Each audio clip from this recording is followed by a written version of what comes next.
Hello, everybody, and welcome back to OMB Reviews. I am the critic who is a cynic. How is everyone doing this Saturday?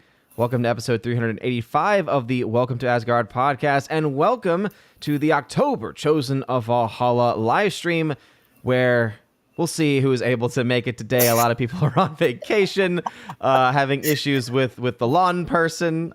Shout out to the modern Major General Laura for sharing a video. As if for anyone who's seen The Chosen before, you know that she always likes to mention the fact that this person who mows her lawn always loves to leave his lawnmower idling, just sitting there running for sometimes long periods of time. And so she was actually able to catch it on video and share it with us today. And so it was pretty awesome to see, actually. So shout out to you, Laura, and I hope everything hope your lawn actually gets mowed and that they're able to not waste any more gas. But today I am joined at the moment with the Empress of the Universe. You know her from the chat, but also from her show, Soup to Nuts, which she does with Stephanie B, who's also in the chat. And that is, of course, the amazing Tina B. Tina, how's it going? Oh, I'm doing well. Oh, there's Tina Bochan. Hey, Tina. Yeah. I saw you on, I think it was Sporking News, did a panel maybe a few days ago. Sporking News has been doing House of the Dragon. So they do these panels and discuss them. But yeah, I saw her jump in. I wanted to say hi. I'm doing well. So, yes, Stephanie's in the chat. We had a great show last night. We watched, I'll talk about it a little bit like I'm in for that. But yeah, we had a really good show last night. Everybody seems to have had a good time. And yeah, I'm doing okay. Staying busy as usual. Nice. So Very good, very good. Yeah, we were just talking about cruises being planned for the next couple of years. They're finally coming back. So happy to hear, because I know how much you love the cruises. So I'm very happy to hear that coming back. I'm doing my 4-day in early December, and that's one that is like, I was supposed to go on that one in April of 2020. Oh my goodness. So it's been rebooked again. So this is it. And I'm going to be so happy to be back on the ship again. So, nice. And yeah, Tina saying, I feel weird, like I'm talking to myself. Hello, I know. Tina. Hey, Tina, how's it going? How's it going, Tina? Especially if you shorten it to Tina B, because y'all are both Tina B. The Tina B, yeah. And it's been a couple of times I have planned to say hello to her in another chat, and I've got to make sure I type out Bojan, because otherwise I'll be tagging myself. So... That's and like there's an orange hat. Hi. Yeah, because when I used to do the different shout outs, I remember whenever I'd get to Tina Bojan, I'd always make sure to say Tina Bojan, and then I usually would follow it with Tina B, but I always wanted to make sure, because it's like, there are two different people. They are not the same person. It might sound like it based on the names, but they are very different. But yeah, things are, and this weather is so weird. We've been under a freeze warning for like 2 nights, and today it's going to get up to 80. So I know, right? Like this has, because we're not too far away from each other, and so it is very odd. But this week, I mean, I love cold weather, so this past week was just beautiful, and I was just loving. Of course, in our school, the system can only be switched over at a certain time. It's not like you can just turn the heat on and then turn the cold on. And so the whole week we had no heat on. And so I loved it, because I had my jacket on, and I was like, okay, the feeling of feeling warm and cozy has always just been so superior for me. Like, I just love that feeling so much more than being hot and cooled off. Like, everyone's different with that, but I felt so bad, because especially for the girls at the school, many of them, they're wearing, they're called like skirts. So it's like, it looks like a skirt, but it's actually shorts underneath too. And it's all connected. But a lot of them like had blankets, and they just switched over so that they can only wear, because it's a uniform. And so they just streamlined the uniform policy where they can only wear really one of two like Yeah. sweatshirts, and the things are so thin that there's no insulation. And so they're coming in and they're like Oh, bundled up, and I'm the person where it's like, look, I'm not going to let religion class be the place where you get in trouble. So I'm like, hey, just so you know, that's not school, it's not right, following policy. I'm right. not going to write you up, but just be ready to be, Be ready, because right. I understand that you're cold right now. And speaking of cold, I don't know why cold would have any connection, but I guess it's the cold stare. It's the cold stare that the modern major general is likely Oh, having Laura, towards the lawnmower right now. Is it you're, is it still you and your lawnmower, man. Oh my God. is it still idling? Is the question. It's yeah, he has moved on. I Okay. gave him a stern look out the window. I was like, what is happening here? It's not actually I have besmirched the reputation of the lawn guy's no good son, who was the one who has been leaving. been like, Okay. because I assume he ain't paying for that gas, so he's just Yeah. like a neighbor guy. Just leave this here. Yeah, that makes a lot more sense for it to be the kid versus the. Yeah, the possibly Jewish gardener who actually Yeah, that's found right. out was, That's right. The possibly Jewish. yeah. Oh, I should go man, out oh man. Well, and ask. It's like, so what was up with last? so, Kid- are you Jewish by chance? Just see what he says. He's probably like, okay. He's probably gonna be like, "What are you Yeah. talking about?" Yeah, oh, I love that. Okay, okay. Okay.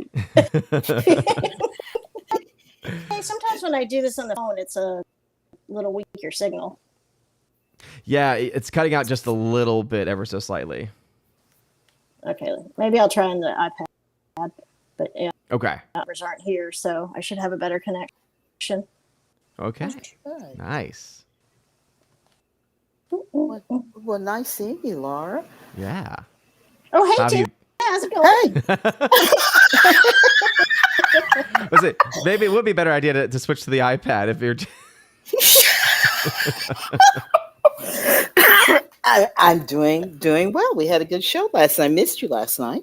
Didn't see you in the chat. I So know. Yeah, Friday's difficult for me. It's like tired. Just want to sleep. yeah.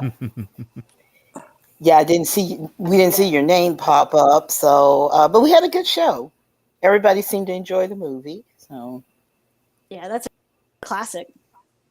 yeah. And Stephanie had never seen it. I think most of the people in the chat hadn't seen it. Rosie wanted to know, was it scary? I said, well, it's 1922, so I guess that depends on what we would consider scary. Yeah. So I think the makeup, because I've also never seen it, but I've obviously know a lot about it, and I've always seen the images. And the makeup, I think they do such a great job with it. So like the image alone always freaked me out because I'm like, this is just yeah. And because we always do like a little, okay, here's how they made the movie sort of thing. So I'll get into it later, but yeah. I didn't know the studio head was the one who designed the makeup and the costumes and everything. Yeah. So, but yeah, Laura, the movie is on YouTube. So if you ever want to look at it, you can. Oh yeah, that's And cool. apparently, the tea that was spilled before the stream started, I'm just going to call it tea for the sake of argument. So the tea that was spilled about it is that apparently it's the Criterion release that actually is on YouTube. So get it while it's hot. It's been up a year, but when I saw the opening, I was like, I think this is the Criterion Collection edition. Oh, very cool. So that was the reason why so get your YouTube video downloader, and allegedly you might be able to have the Criterion version without paying an arm and a leg. Very cool. But Laura, you're doing well otherwise. Yeah. Hopefully this is a better connection. I don't know why the iPad seems to work a little better. Yeah, it's definitely coming through better. Oh, yay. Oh, good. Yeah. Yeah. Yeah. Oh, yeah. I'm really, apparently I'm in a classic horror movie club now after after going to Really? the theater. Yeah. I went to that Mummy Bride of Yeah, yeah, Frankenstein yeah. show. Oh yeah, Yeah, yeah. yeah, yeah. I'm not one to approach like strangers in public, but this girl comes up and she's like, "You were here last year for the Frankenstein Dracula show," and I was just like, "Oh wow, yeah, I was actually." Wow. And she's like, "Oh, we have a club. You can join. We do this like we do classic horror movies." I was like, "Oh, cool. Okay, I'm in a club now. This is Oh, nice." wow. That's actually pretty awesome. Like it's because I'm similar where I'm not one for approaching people either, but like that's like that kind of connection where you're like, oh, this actually is a delightful little conversation, and oh, I don't mind that you're talking to me right now. Unfortunately, that never happened to me. I always get the weirdos that talk to me. Me and a friend of mine, we went to go see. This was early. This must have been early Marvel days, but it was like early superhero film days. Back when they were actually good and entertaining. And we were sitting in the movie, watched through all the credits and everything, talking to each other after.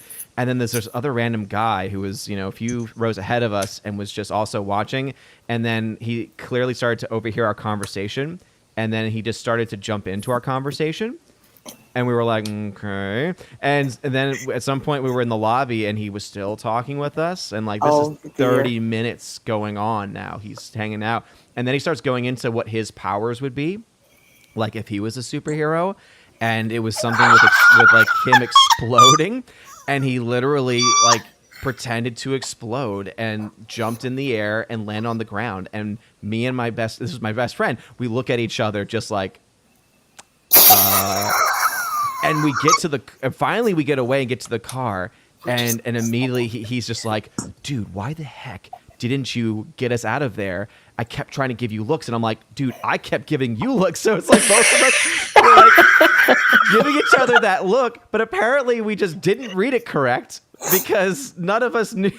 So that's what we get. Yeah. You get the nice young person saying, "Hey, we have a club. Come join us. We watch these nice horror films." And then I get the guy, Yeah, explosion guy. What was his name? Did he have a superhero name? I remember so little about him other than what he did to make us go, "Yeah, we need to get out of here," because We shall call him Kaboom Guy. He's Kaboom Guy. Yes. Forever forward, he has dubbed Kaboom Guy. Oh, jeez.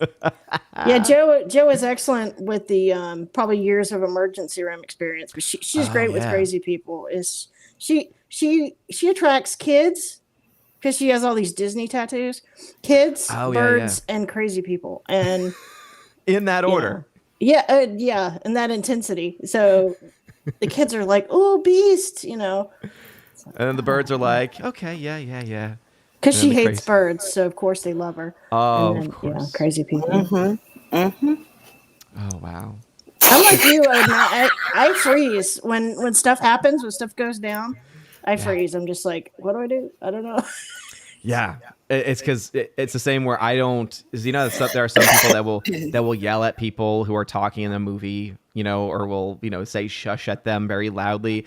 I've just never been that person. I think I've once in my life, and it was because they were right in front of me. I like just tapped on like the shoulder and was just like, "Hey, could you keep it down a little bit?" And they were like, "Oh, I'm so sorry." Like they actually were fine.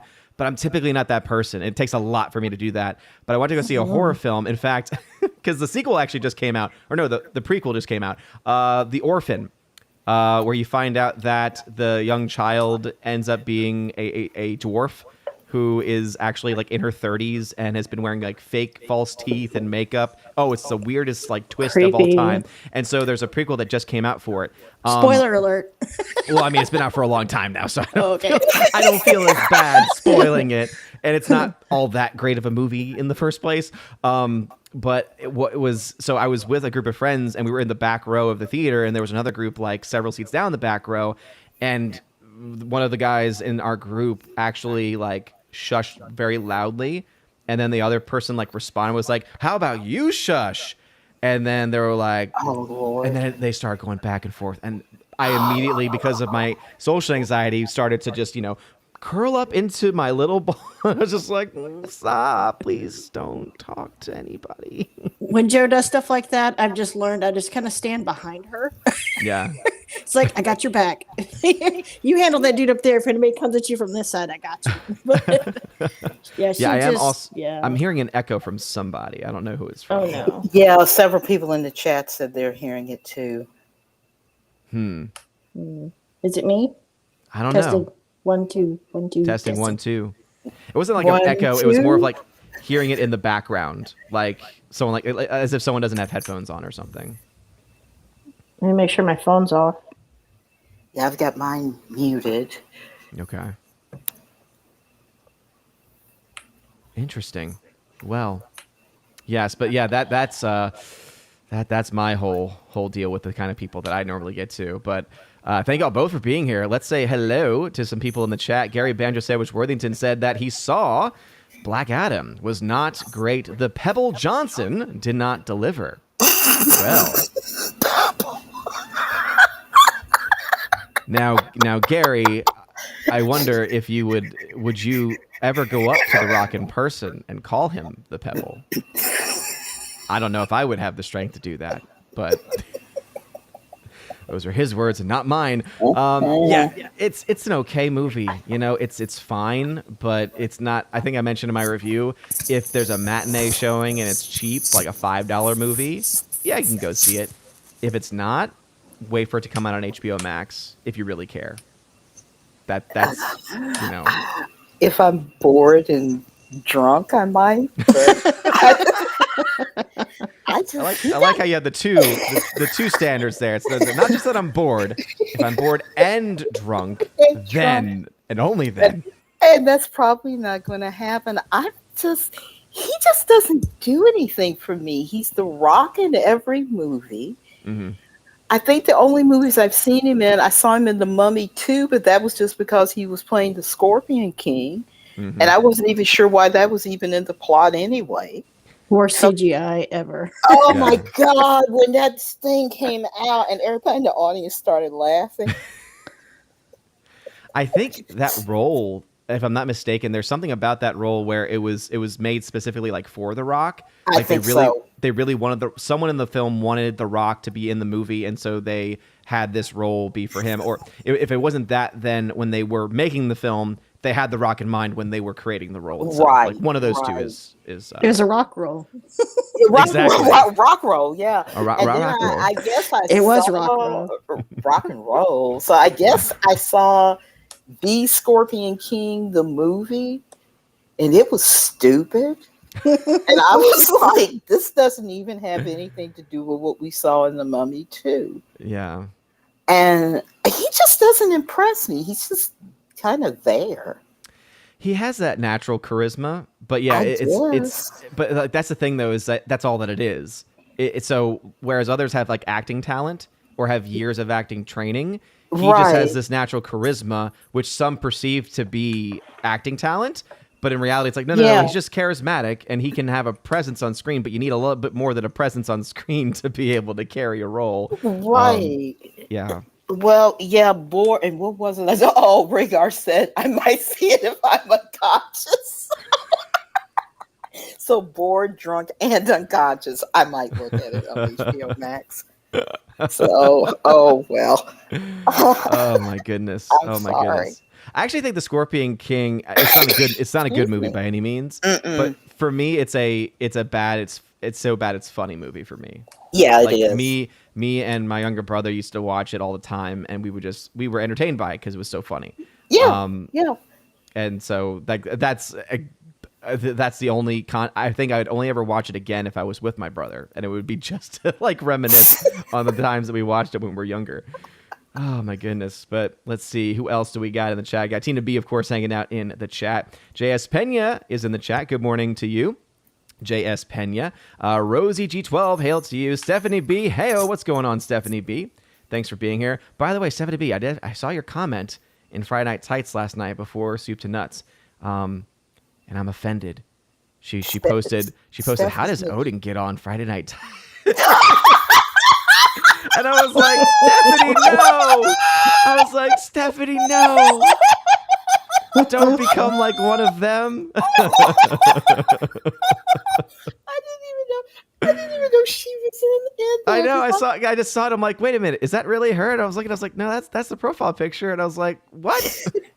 I was like, no, my heart is broken. Somebody said he sneaked in.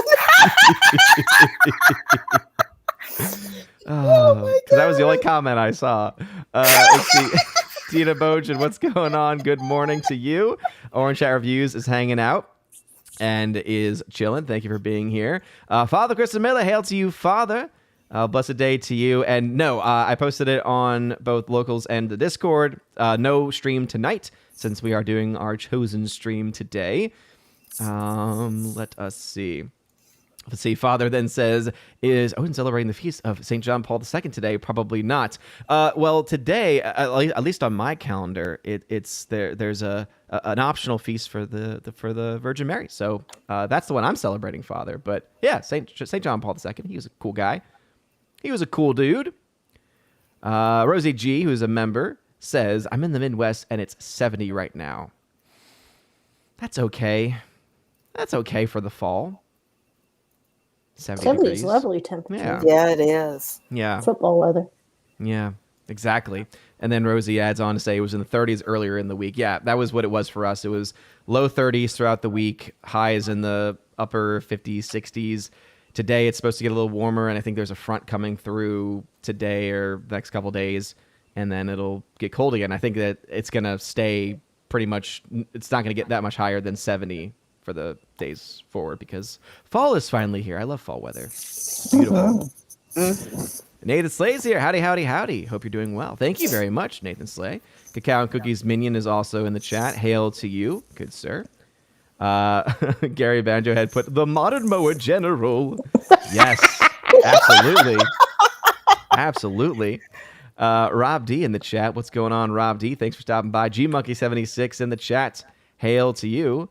Thank you for being here. Rosie G talking, I think this was about The Orphan. It was a good movie, but not scary for me, and I'm not a scaredy, and I'm a scaredy cat. Oh, see, I was freaked out by it. So, like, I don't think it was a great film. It wasn't a terrible movie, The Orphan, but it freaked me out just because it was one of those psychological freakouts, not actual, being scared. It was more of a, oh my goodness, they are now making, because this actress is actually a young actress, and they're making her look just older and distorted, and just messed up because, again, she's pulling her fake teeth out. And you're just like, oh my goodness, it's just freaky. Nathan says that his first exposure to Nosferatu was in a SpongeBob episode. Yep. Oh, I must have missed that one. Oh man, I've heard of that episode. I've never seen it. I wonder if he had to have been featured in Courage the Cowardly Dog at some point. With all of the references in that show to horror, because I remember that at one point they have a character that is just a ripoff of the Hunchback of Notre Dame. And it's actually one of my favorite episodes because it talks about you don't judge a book by its cover. It's just it's very good message episode. Well, Stephanie wants me to tell you, she said, tell your friend Odin.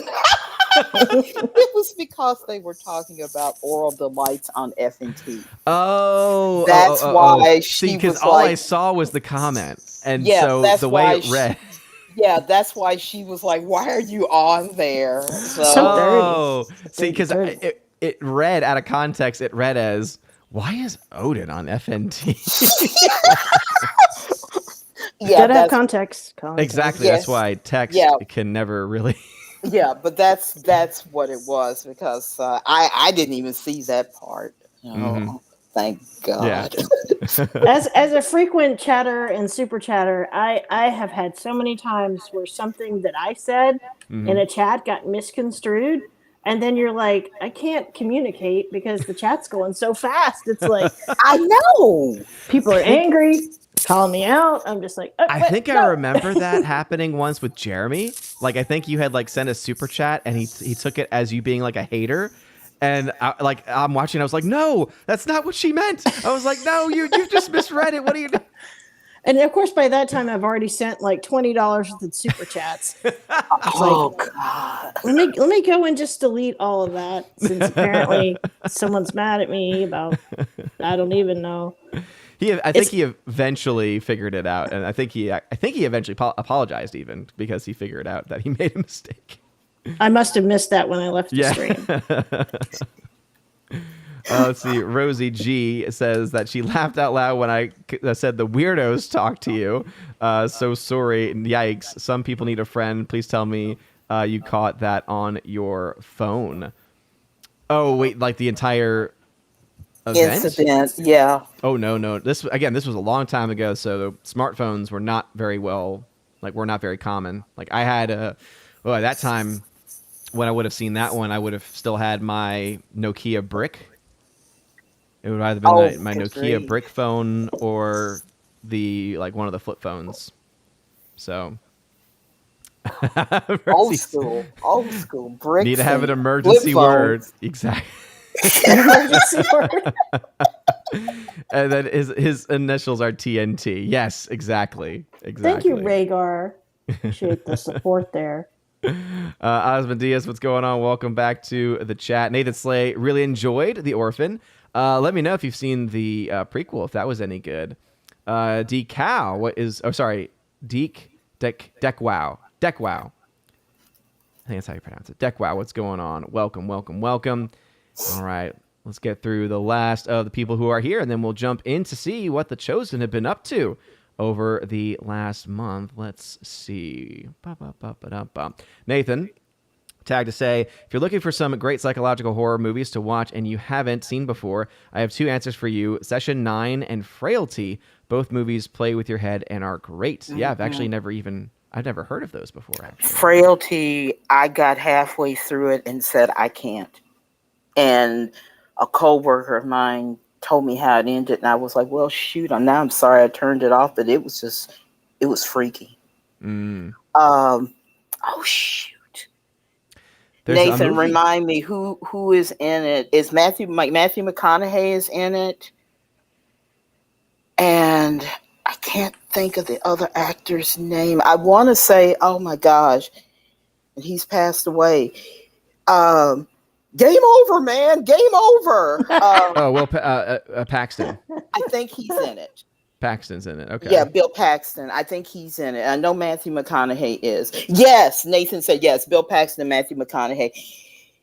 It was just so freaky. And it's just some things that just gets to a point where I'm like, nope, shut it down, because it's starting to give me PTSD. So. Yeah. Some of my students mentioned, so there's a newer film called Terrifier 2.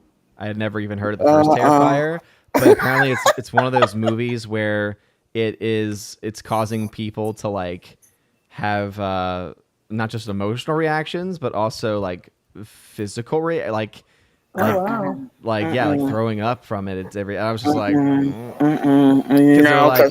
oh, are you planning to see that? I was like, no. It's like, no, that's like the whole.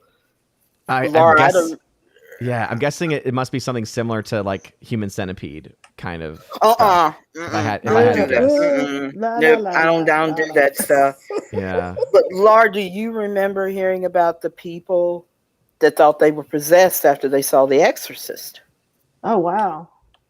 Yeah, that movie was another level of weirdness.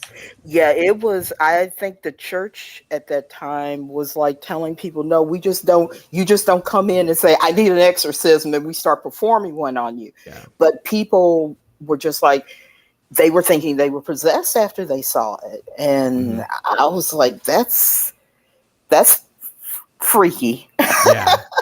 Oh, absolutely. And that's what's so interesting too, is you mentioned a lot of people are apparently, were contacting, the priest in the diocese probably to say, I need to talk to the exorcist. I need to do this or do that. And it's so often where that's why there's a great, actually active exorcist. His name is Father Chad Ripperger. He's very open about what he deals with. And one of the most common things he mentions is that there's so many more people who think they are, but really aren't. And so that's why he has like a degree in psychology, because he needs to figure out first off, like, okay, is there a psychological problem Right. going on here, or is Right. there something else possibly going on? But most of the time, he says that he's able to figure out pretty quickly that it's someone who just is disturbed or is suffering from some Yeah. type of. But oh man, yeah. Yeah, I remember hearing about that, and I didn't see The Exorcist until the censored version came to CBS. Oh, And I was like, well, I read the book. They've cut a lot out of it. probably for the best. Probably for the best. Oh my gosh. Oh man, let's see. Rosie then says, "I was talking about Nosferatu. Okay, I wouldn't watch The Orphan. I know my limits. Oh, okay. Yeah. Gotcha. Yeah. Let's see. Bruce is in the chat. Hail to you, Bruce. Thank you for being here. Appreciate it. And let's make sure I got. Yeah, we were talking about Hoxton in Yeah. the chat last night, and Bruce said he was looking at it, and I've only seen it once and never again. Yeah. So By the way, I love this comment from Rosie G. Is Terrifier about people who put pineapple on pizza? Yes. Yes. Vomit-inducing pineapple on pizza. I think that goes together. It goes together like Rama Lama Lama, pineapple on pizza. You're welcome. Let's see. A goat. Frailty was one of my favorite films of all time. The ending is one of the best twists in film history. Directed by Bill Paxton. Oh, interesting. It was actually directed by Bill Paxton. I didn't know he directed it. Cool. Wow, might be a film to put on the list for maybe next year's Halloween. I might be able to get through it now, but it's pretty freaky. Yeah. So All like I right. said, I had no desire to watch Terrifier. The villain looks stupid. Sorry. That's okay. I'm just saying because my students know that I watch movies, and so they said, "Oh, there's this movie that apparently is causing a lot of people are going to go see it." I was just like, "Well, especially after that description, no. Like, why wouldn't I want to see a movie where there's even a chance of that happening?" As Neil drops in the R.I.P. Paxton, he was great. Absolutely. Yeah. And it's crazy to think that has it been 2-3 years since his passing, or is it more than that now? I think it's more than that. Oh my goodness. It's I just have no crazy. sense of time anymore. When you get I my know. age, it all just slows Yeah. down. Well, also COVID really just messed everything up time-wise. Yeah, 2017. Oh my goodness. So it's been 5 years. that was because we just kind of went bang, bang, bang on the birthdays last night. We didn't go into detail about them. Carrie Fisher's birthday was yesterday. Oh wow. Aw. And she died in 2016, and I was like, wait a minute, that's not that long ago. So that shows you how it was like, I remember her passing away. I didn't remember that it wasn't that long ago. Yeah. So that was, and who, it was somebody else that we read off, died in 2020. And I was like, okay, that's so weird because, 2020 was just such a strange year. Yeah. We lost people and didn't even know they were gone. Yeah. So Yeah, everybody came back to the office Thursday and Friday of this week, and it was really sad because it was a lot of I lost my uncle, lost my dad, lost Oh my goodness. grandpa, grandma. It's just a lot of commiserating because we for some reason we just didn't do a good job of keeping in touch, but it was an emotional day yesterday. Yeah. Oh. Sorry, I have River trying to climb into my lap, so it's like, of course she chooses that moment to dogs, and I guess she was just sensing the. Yeah, it was like, hey, Dad, it's gonna be okay. But I think it's also because she was by the door crying, and so she's like, "Let me out. There's probably food out there. If you let me out, there might be some food. My dogs are being unusually quiet. I hope everything's okay out there. Uh-oh. It's quiet. Like 2-year-olds, quiet. they're like, what's going on? You're like, you're being suspiciously quiet here. I got them all new dog beds. Like they're like bean bags, and they won't get out of them. Nice. Just Aw. sink into it. Yeah, we have as she's trying to climb in again. We have a fluffy donut. We call it the fluffy donut pillows. Yeah, that's probably what the same that we have. Just sink into them. It's so Oh cute. my goodness, you're so much bigger. Oh, big doggy. You've grown so much since the last time you were featured on the show. Hello, puppy. Yeah. Oh, Hey. Oh, he can't hear Oh, me. thank you. Thank you. Thank you, Riv. I appreciate that. Oh, Yeah. Oh no, we lost Laura. are you here? Oh no! No, yeah, she got dropped. She'll jump back in, I'm sure. There she is. Let me just add her back in. River. I need to add her in. There we go. Of course, she's moving, and so my arm is like, wait, you're moving. I can't click the button. I don't know what happened.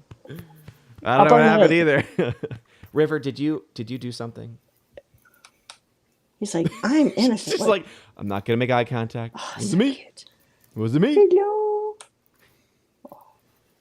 Sometimes I wonder if they can, because like as you had mentioned, saying, "Oh, you have headphones on, so she wouldn't hear." It's like, well, they have really good hearing, so I'm wondering if she hears it to an extent.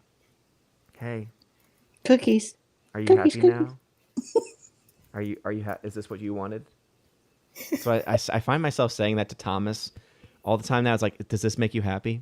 Because like we'll be watching something and he'll be crying, and then we'll watch something and it's like terrible. And it's just like garbage. And then he'll be like so happy or just like not saying anything. Oh, goodness, River. And so I'll just be like, does this make you happy? And for those that don't know, that's it's a random quote from one of the Addams Family films, where Pubert, their child in the second one, becomes normal, has like the curly blonde hair and everything. And so she's reading him The Cat in the Hat. And so as she's reading him, she's like, are you enjoying this? Are you enjoying this? Does this make you happy? And then the best part of all, she skips to the end and she says, oh no, he lives. I love those movies. We'll be watching those next weekend, huh? Oh, fun. For Halloween. Rather a week from Monday, since Halloween's on a Monday. And I'm still trying to figure... Oh, my goodness, River. I'm still trying to figure out what I'll be doing for the Orlando Friday Night Tights Geeks and Gamers meetup, because I'm thinking I might try to drive down Saturday and then drive back Sunday, so that way, obviously, I don't miss work, and then also Halloween with the little one. But I don't know if we're doing any Halloween plans over the weekend. How long of a drive is that for you? It's about 7 hours, which is actually, for me, not terrible. I think ever since I did the Dallas drive, everything else just seems so tame by comparison, because Dallas was 11. And I just still am amazed that I was able to do that. Thank God for audiobooks and podcasts to help get me through. I think that was the trip where I finally got through and finished the first of the X-Wing series. Oh, yeah, it's a good time to finish a book. Yes, it is. So I've River... got Drinker's audiobook right now. It's actually pretty good. Oh, nice. Yeah. So right now, River has the high ground. She's staring down at Willow. And if you can't tell from her, high ground, Willow. She's like, her ears are like, she's like, I have the high ground. It's over, Willow.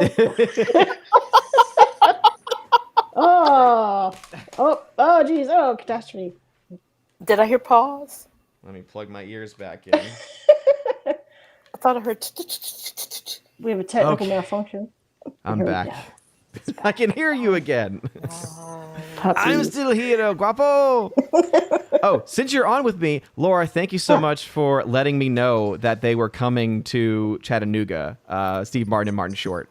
Oh, very cool. I do plan to go see them. They're going to be in Austin in 2023. So Yeah. I know that because my wife was looking into it, because we just had a blast. And that's again why thank you so much for letting us know, because my wife was just rolling the entire time, because she just loves them. She thinks they're so, because we got into, of course, the their show Only Murders in the Building, and so that like was already like okay, reminded her about how much she loves them like as a duo.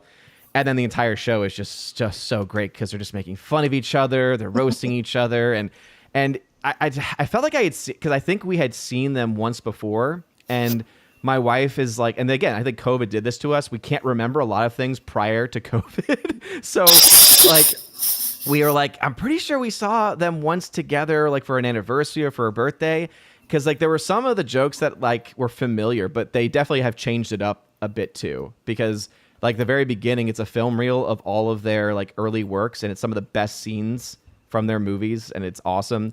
And then they also start showing like young pictures of them and making some pretty funny jokes too.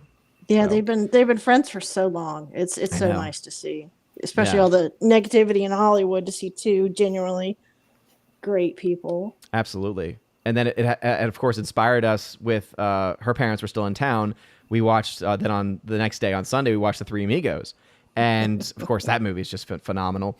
And they're on the Blu-ray, the last Blu-ray release of the movie. They actually had like about 10 or 12 minutes of cut scenes, and each one had like an explanation. And I didn't know this, but apparently, was it Fran Drescher? Is that how you say her name?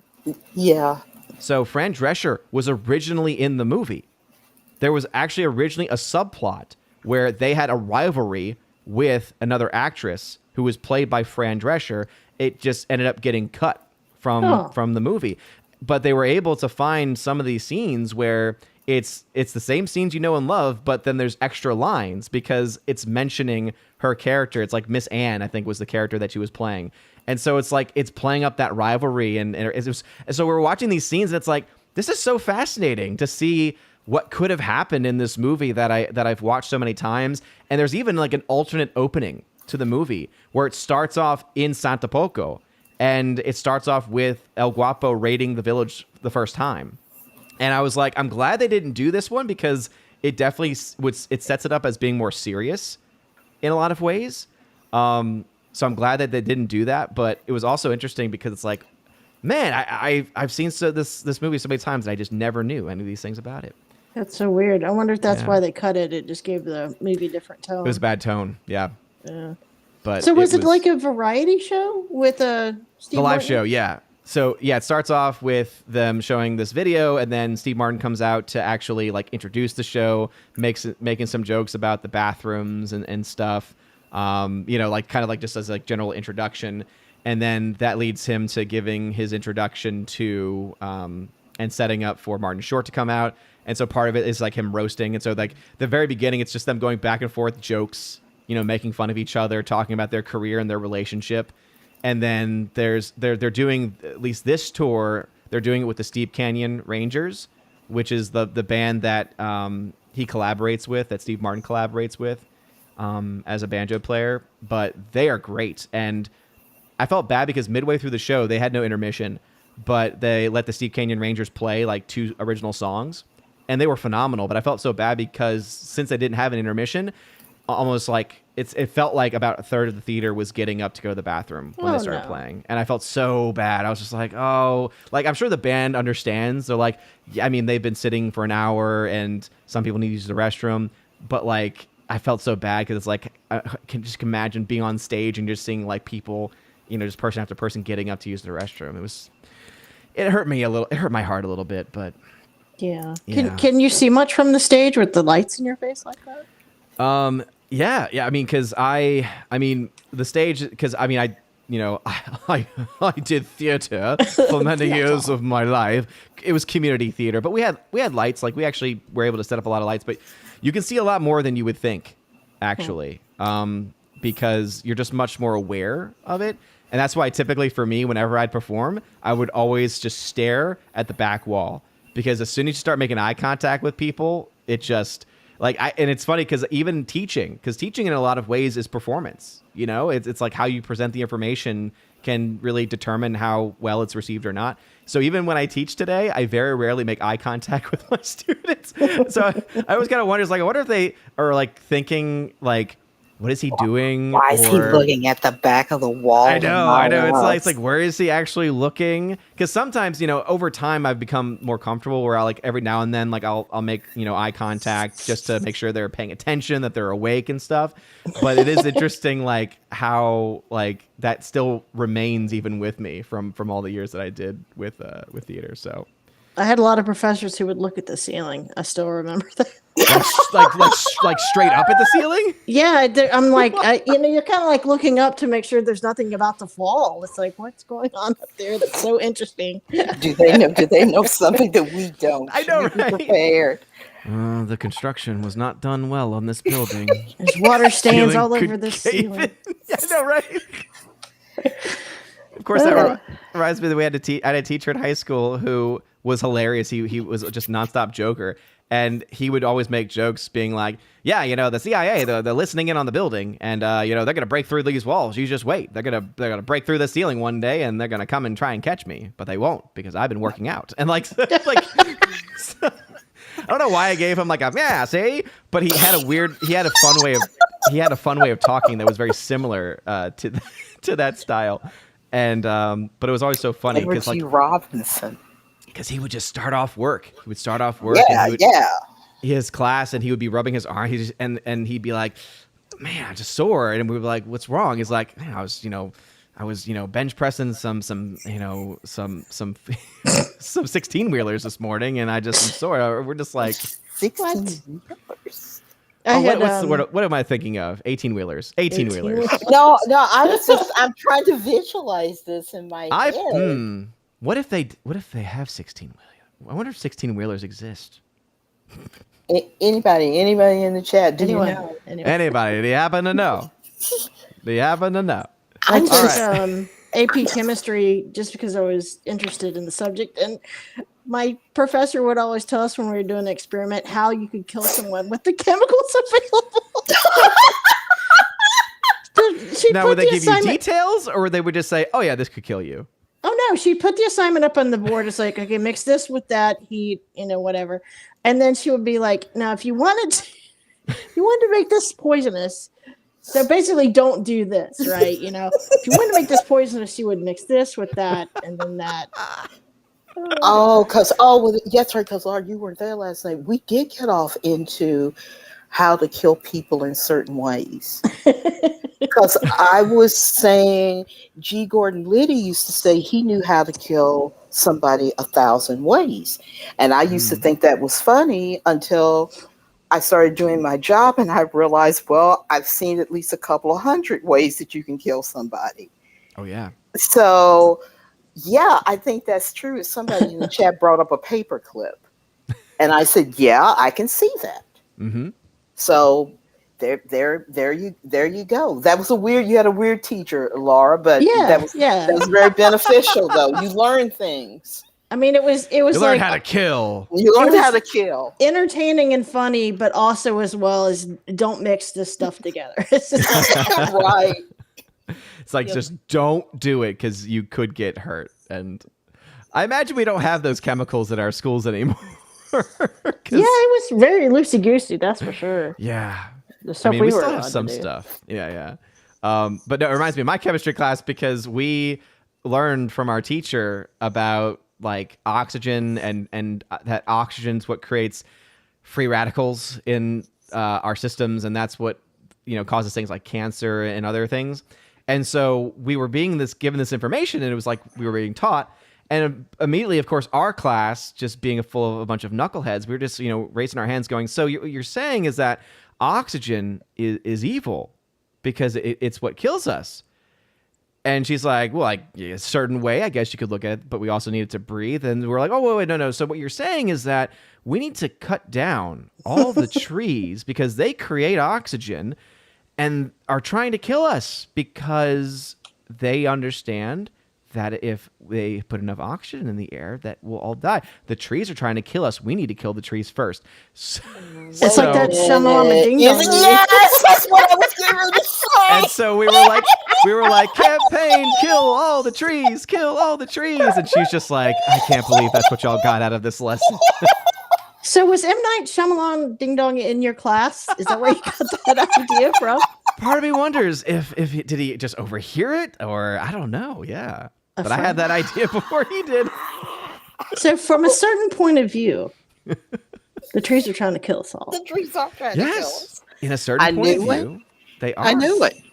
Not in the way that M. Night thinks of it, but because it takes a much longer period of time in real life. But wait a minute, this tree outside my balcony is looking at me. Oh. I'm just going to turn away. All right. Well, okay. So Tina, be careful because there's two options. All right. It's either an ent, and it's not a tree, but it's an that's ent. true. Yeah. And that means it could have arms and it could hurt you. So be careful. That's true. Or it could just be a regular tree, but still be careful because I don't trust trees anyway. So the scariest scene in Poltergeist was the tree that came through the window. The tree, yes. Oh, creepy. Oh wait. Oh, is it Evil Dead 1 or 2? There's something with a tree as well, where the roots come alive and like kill. I don't know. I'm not scared of roots for some reason. I don't know. Oh, you stare at the top of the tree. You don't care about the bottom of the tree. But anyway, Father Luca was like, how are you having a staring contest? But I wanted to highlight his comment because it is Father Luca's birthday. So happy birthday, happy birthday, Father Luca, and appreciate you stopping by today. And he also said the question of the day, what is your murder weapon of choice? Coming from a father, Father Luca, that just makes it even better. So I actually got into this discussion with my friends because have y'all seen No Country for Old Men? Yeah, with the I know of it. With Javier Bardem. Yeah. And it's like what kind of put him on the map for a lot of people. And so in the film, he kills people with this, it's air pressure, and it's how they typically will kill cows. So like it's like a little like, I guess, bead or something, like a little peg or something, where it's like a very high, quick thing of air pressure, and it like just goes right into the brain and kills him instantly. And so it's meant to be, a humane way of killing. But that's how he kills people in the movie. He like goes up and like it goes like, and you're just like, oh man. And so we had a debate because he also has another weapon where it was a silent shotgun, which was interesting. And so our debate was over what option we would want or which we thought was cooler. And I'm like, I think him killing somebody with this air gun is just so much more interesting and intriguing. And all of them thought I was crazy because they're like, how would you not choose the silent shotgun? I mean, it's a shotgun that's silent. And if you know anything about the mechanics of, and I'm like, I don't know anything about the mechanics of guns. So I'm going to go with the simple boop. Shotgun goes booyah. Shotgun is not quiet. Yeah, exactly. That's why it's in the movie, right? They create a silent shotgun in the movie. Yeah. Well, it's also well, it brings up the good point of, when people think anything about a silenced weapon, they wrongly think like the movies where it's like it's like nope, still makes a sound. Still pretty loud. Stephanie says shotguns make a big mess. Yes, they do. That's why got stories, I'm sure. Yeah, I have stories, yes. Oh, I could tell you some stories. It's like you're just rocking in the chair, like, I can tell you some stories right I can tell you some stories. Yeah, but I won't. So. And yes, it doesn't exist in real life, Rhaegar. That's why it's in a movie. That would be my weapon. What would be your weapon of choice, Tina? Oh, I said an air gun or a nail gun because I think we just go and that would be it. I hope you have a good air compressor, though. Yeah. But that was how Melanie Griffith killed. I think that was how she killed Michael Keaton in Pacific Heights. Was a nail gun. Yep. Excellent. Do you remember that movie? She had him a couple times. Yeah, that's the first time I ever saw him play a villain, but he was crazy in that. No, Rosie, no stories, I promise. Rosie's like, please don't. So, Laura, what would be your weapon of choice? Oh, dragon, of course. Dragon! Nice! Thinking out of the box. I like it. Now, Laura, have you been watching House of the Dragon? Oh, yeah. I heard about that last. What are your thoughts on the ending of last week's episode? Oh my god, everybody in the universe was screaming at their screen. Set him on fire! I know I was. Yeah. Yeah, like for me, I was just like, okay, clearly you don't have a problem killing people because you just killed a bunch of regular, everyday, poor people living on the street, basically, with your dragon crawling out of the ground. And then it's like, oh, wait a minute. And I think I was actually okay with it because I thought, oh, maybe they're going to go somewhere with this, like something like a little bit deeper. But then, of course, I actually, for once, watched the Inside the Episode show after. And then it's explained of, she could have killed them and it would have stopped a really long and bloody war and, would have saved a lot of lives. But she made this connection as a mother. And I'm just like... I don't think that was it. Yeah. I don't know. Okay, well, Laura, I'm going to ask you this because now we're kind of spoiled. Well, and I told Steph, I know all the spoilers. So even if I decide to go back and watch it when the season's over. From previous episodes. I'm already going to know. Because I know this most recent one apparently has leaked. So we're keeping that one out. Yeah. Alatori just said that the new episode, she saw it. I think she may have sailed the high seas, but she was just put on her community tab. She just said, "Oh my God," and that was all she was saying. Okay. But Laura, I have to ask you this: dragon. How the heck did she survive? If the dragon is coming up through the floor, right? That's a good point. If she's on the back, the pressure. There's no way she should have been alive. She would have been squashed. She would have been squashed when it came up through there. But I saw the clip and I was just like the dragon swishing his tail, and I said, "Well, he just killed another 1,000 people." That's right. Shabbat. Get out of the way. Also, there's a part where she said finally, like, "Oh, I'm gonna be good and not kill this person." But then, as the dragon's leaving, you literally see the dragon's feet wipe away like a good 20, 30 people as it's taking off the ground. And I'm like, this person doesn't have moral principles. Like, what are you like? So the fact that they even tried to make that argument at the end, I was like, no, that doesn't work. She just killed probably a lot of moms. And then the dragon just, whoop, like, let me knock you off. Dragon being a dragon. Yeah. Squash. Oh, my favorite scene involving dragons was when they were battling the crab dude. And the guy's laying on the ground, like, pinned to a piece of wood. Yeah. And he's like, "Oh, my prince, thank you for saving me." And the dragon just like squashes him dead. It was like a Bambi versus Godzilla. Oh, it's so good.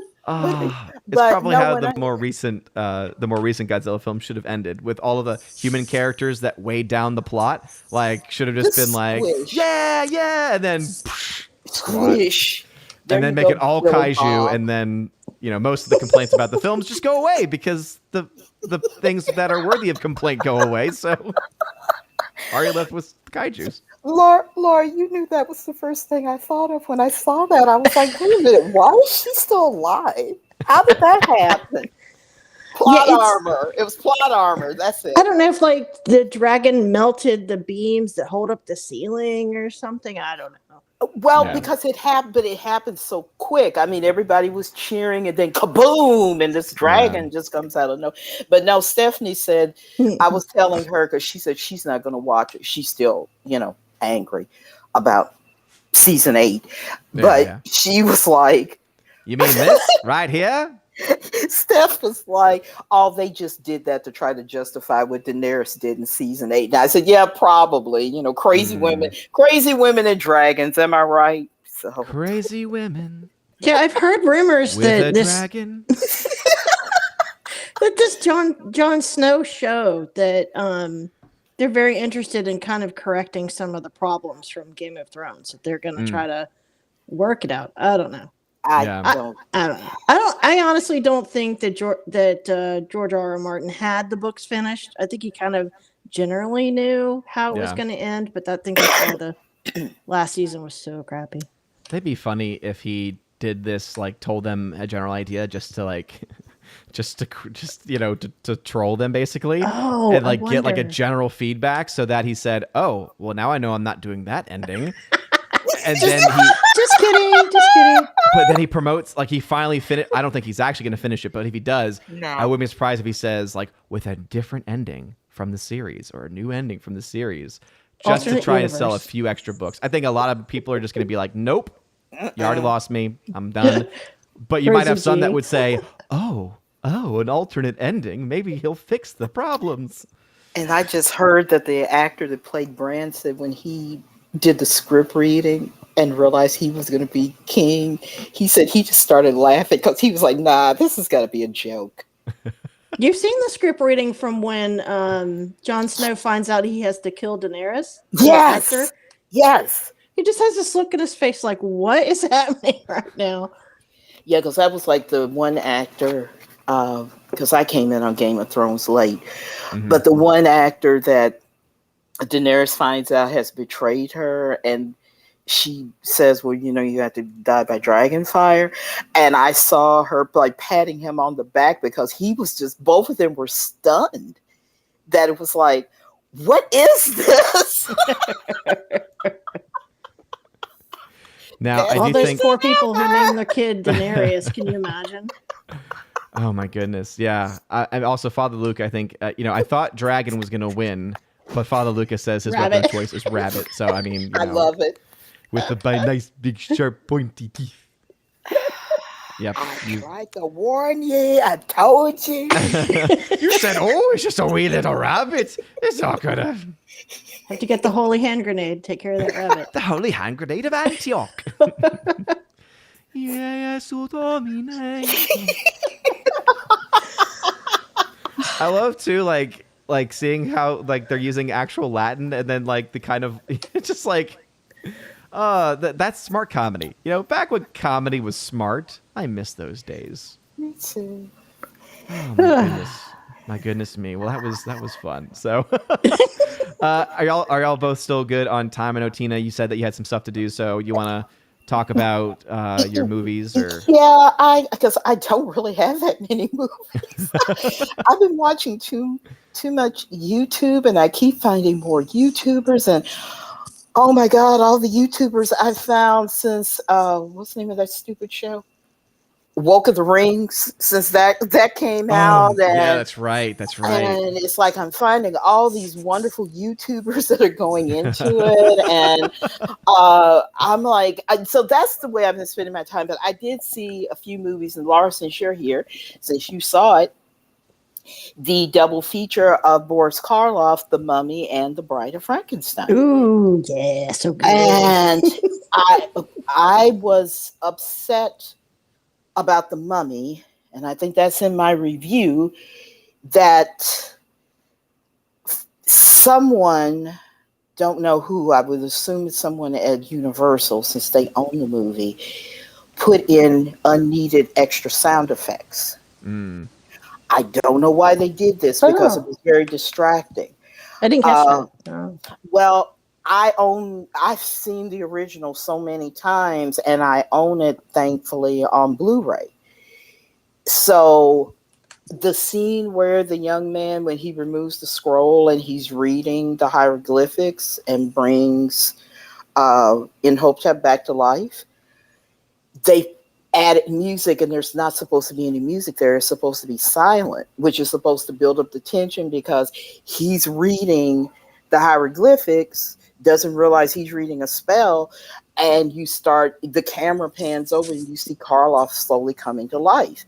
Right, and I'm like, why is there music here? It's very annoying. It's supposed to be that reaction of he looks down and sees that mummified hand grabbing the scroll and moving it away, and then he lets out that yell.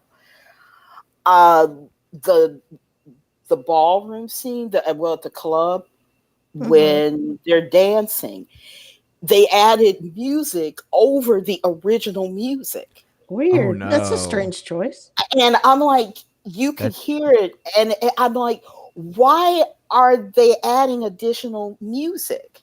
That's usually a big no-no when it Yeah, I comes mean, to restoration, especially.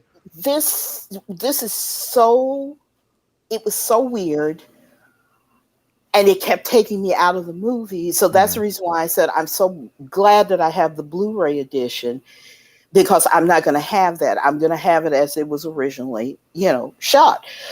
Um, but I enjoyed the movie overall, and it was so nice seeing it on a big screen.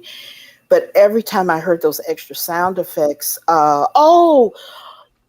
they they were even like tripling up on the sound effects. Like if somebody was crumpling paper, you could hear it was like, and I'm Oh like, yeah, I had that in mind. It was like when the person was walking excuse me, across the floor, it's like clunk, clunk, clump, clunk, clump, clunk. and I'm like, what are you doing?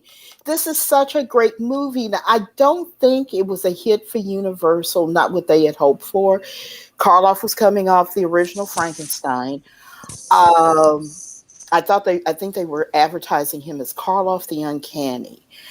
And it's such a great performance. And they did the full body makeup for him, and you only see, when he's the mummy, you only see like half of it. So it was like, well, why'd they do the whole body? But that's just the way they did it then. And he went through all this, the painful makeup like he did with Frankenstein. Uh, the director was Carl Freund, who had been a cinematographer in Germany. He was Fritz Lang's cinematographer for Metropolis.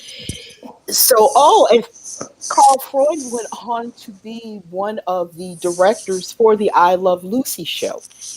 He's the one who developed I think they call it the multi-camera technique, where you had more than one camera on the set. Oh, So, okay, so interesting. he's the one that developed that. So great cinematographer and good director. But why they did that, it just so took me out of it. So, Laura, I'm stressing during the intermission, wondering, are they going to do this to Bride of Frankenstein? Tim is like, make it stop. Make it stop. So thankfully they didn't. They had Franz Waxman's score was still there, no added sound effects or anything. So Bride of Frankenstein was a better experience, but The Mummy, that's one of my favorite horror movies. And I know when people think about horror, they're always like, Freddie and Michael, and it's like, no, when I think horror, I'm thinking about Karloff and Lugosi and Chaney Sr. and those are my favorite horror movies. 78 Is there something about Halloween them? is about it. Is there something about those older ones that like make you prefer them? Is that they have more suspense? Is it that they're just better made? Like, is there a certain quality of like the horror films that you prefer? I love the atmosphere in the original Frankenstein. When they bring the body down and Karloff starts moving his hand, he's still on the table. And Colin Clive launches into, it's alive, it's alive, it's alive. And he launches into that. That's almost scarier to me than somebody plunging an axe into somebody's head. Because you start to realize this man just brought back something from the dead. He's dabbling in stuff we shouldn't be even contemplating. And he's done it. That's scarier to me. Even in Bride of Frankenstein, when you start to feel for the creature more, because he didn't ask to be here. Frankenstein has turned him out. It's thinking he's dead, and the creature is just kind of stumbling around, just doing whatever. And when the creature like stumbles upon the blind man in the hut, and the blind man, of course, doesn't know what it is. He's just thinking it's someone that can't talk. And there's just something about that where you're thinking, this creature has murdered people and this blind guy has no idea. And it's almost like, I think, like with Hitchcock, he said it was scarier to show the dynamite under the table and no one around the table knows it exists. It's that tension. But I love the way they build the atmosphere in these movies. There's just something about them. I don't need to see somebody getting their head lopped off or pinned with a big, machete, or I'm not into that stuff. That's the reason why when I think Nathan brought up Frailty, once my coworker told me how it ended, I was like, oh, I wish I had looked at that all the way through. But it was really starting to play with my brain because I'm thinking, oh my God, this man is seeing things nobody else is seeing, and he's thinking we're all crazy. And I won't go any further because there's a big twist at the end. But yeah, I mean, I don't know. It's just something about it. I saw somebody mention the reason why I like Brendan Fraser's Mummy. I love it. It's not like any of the old Mummy movies. It kind of took inspiration from the Karloff version and then threw in Raiders of the Lost Ark. So it was a fantastic mix. But I don't know. I think it's kind of the atmosphere and it's the tension of the movies that you don't. Laura, I know in the original Frankenstein, you remember the scene with the little girl when he talks her into the lake, and it's a horrible scene, and he didn't mean to do it. He thought she was going to float like the flowers did. Yeah. And it's just something about that. That's more powerful to me, like I said, than seeing somebody get brutally murdered where their intestines are flying all over the place. I don't need that. I'll take Psycho. Oh yeah. Because it was Hitchcock, but I think I started drawing more the psychological thriller. Yeah. Yeah. And I think I started drawing the line with horror. I love Halloween 78 and the sequel was okay. That's where I start drawing the line. I'm like, I'm not into all the body horror. That's the reason why I've never seen John Carpenter's The Thing. I know it's a great movie, but it's like, it was enough for me to see the baby alien popping up out of John Hurt. So that it's like, okay, I'm starting to draw the line here, with this stuff. So Rosie's leaving. Bye, Rosie. Well, with me, a lot of these classic movies, you kind of feel safe because you're not going to see anything incredibly gory. Yeah, exactly. Yeah. Psychologically, it's a different story. Yes. Yeah, and I mean, when you even think about the shower scene in Psycho, we're not really seeing the knife hitting her body. We think we are. And the way he shoots it, that's impressed in our brains that our brains are thinking that we're seeing more than we're actually seeing. And that was kind of his brilliance there. So, but yeah, I'm really glad that the Fathom events had this, but I would kill whoever it was that messed up the Mummy. I'm like, why did you do this? And why did you have music overlaid with the original music? That doesn't make any sense at all. Yeah. Yeah, I know that because I had seen in the chat, Victor Fontaine had mentioned sometimes when they're transferring the music or they're trying to convert it to a different formatting, issues happen. But even for that one, it's hard just to think of it because if you have new music over it, like that doesn't make a lot of sense. No. Because if the whole point of it, I guess if they're trying to justify it by saying, well, the vocals transferred fine, so because the music didn't transfer fine, we added it, like that just doesn't make a lot of sense to me. So no, they did in the dance club. I heard it. I'm pretty sure I started hearing it again when Laura, you probably remember the scene when she's gazing into his pool and he shows her their lives together in ancient Egypt. Yeah. And I'm pretty sure I started hearing new music over the original music. And I'm like, well, why are you doing this? I don't get it. So I wonder if there was a problem with the sound, like the original music, maybe it was skipping or. I don't even know. But like I said, I'm so, and I'm kind of curious now. My brother has all of the old Universals on digital on Vudu, and now I'm kind of curious to play the Mummy on there to see if the digital version has been changed. It wasn't last year, but Maybe. it could be, because I know they can go in and change stuff. So I'm kind of curious.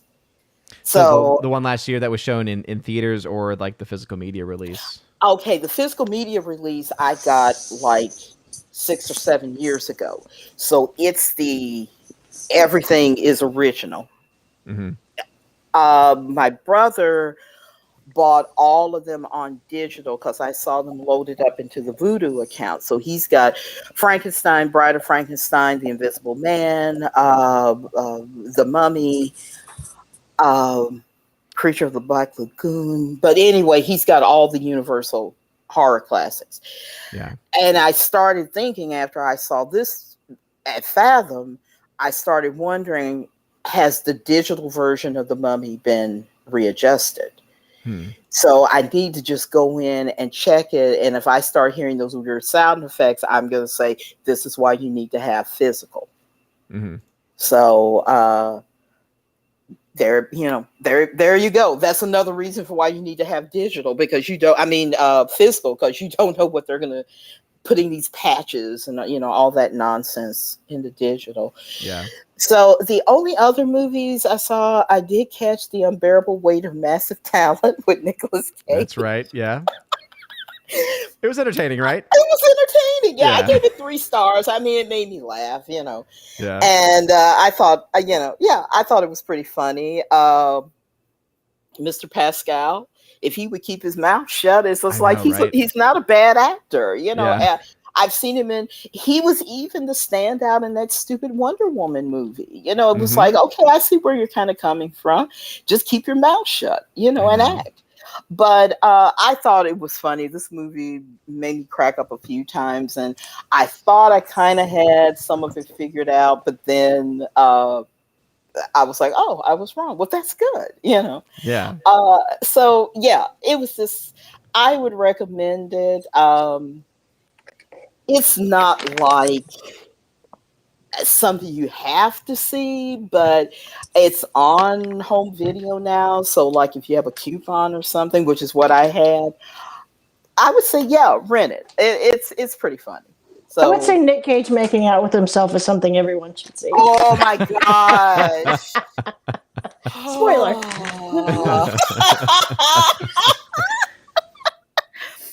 Well, it was funny seeing him like kind of spoofing his earlier movies. And when his younger versions would show up, I was trying to figure out, okay, is that Natural Born Killers? Which movie is that?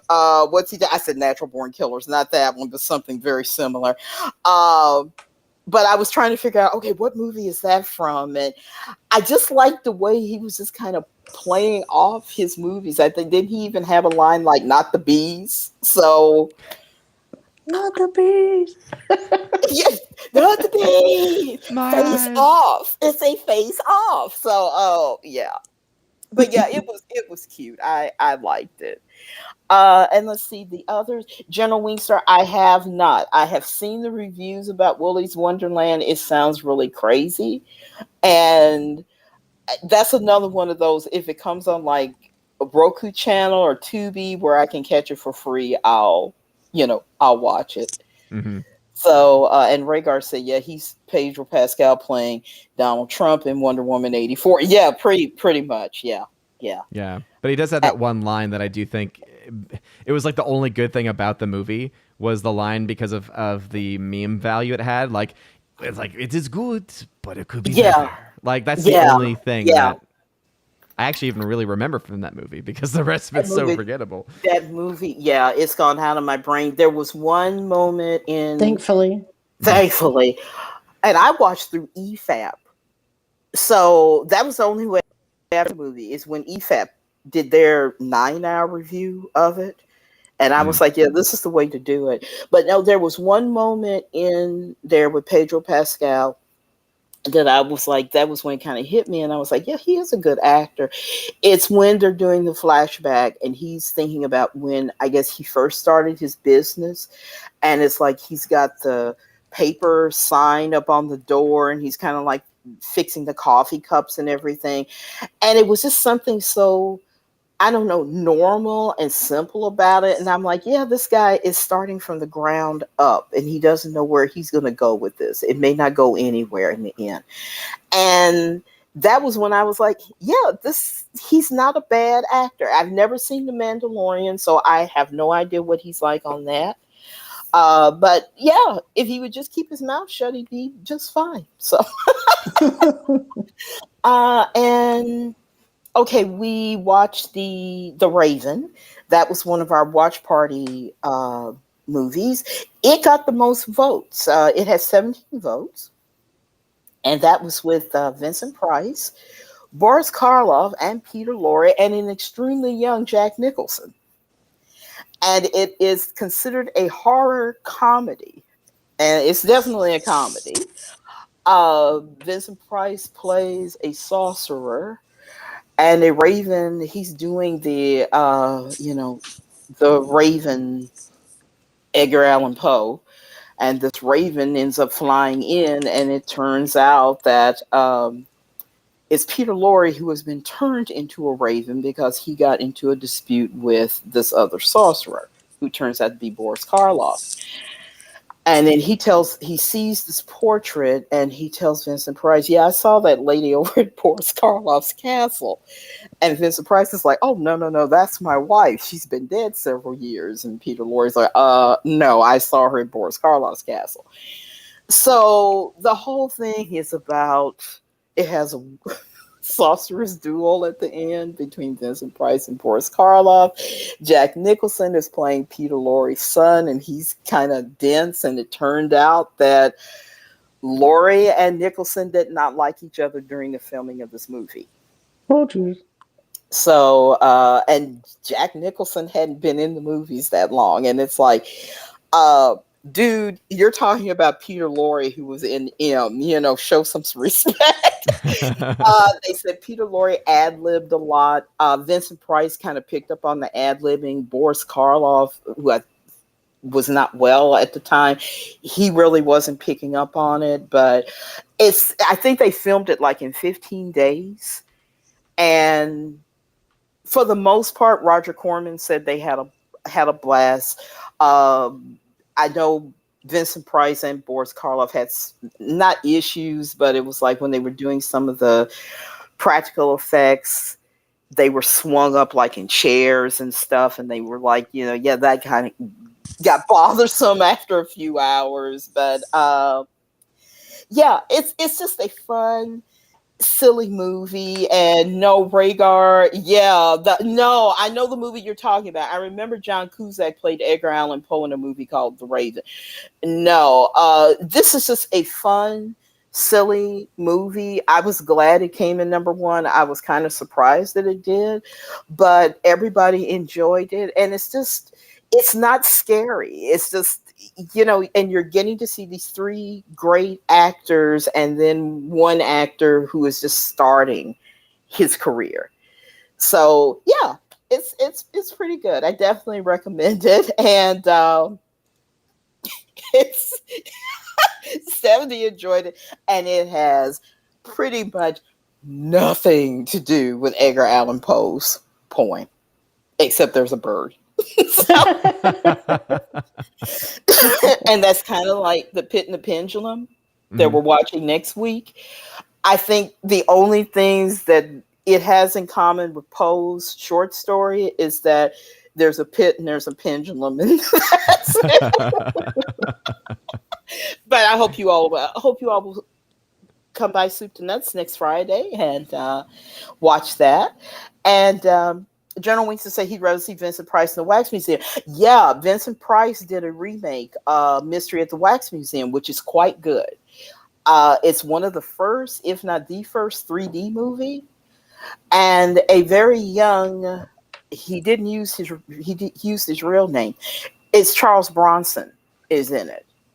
And but he goes by his real name in that movie. So yeah, that was a good one too. And then last night we watched Nosferatu, F.W. Murnau's 1922.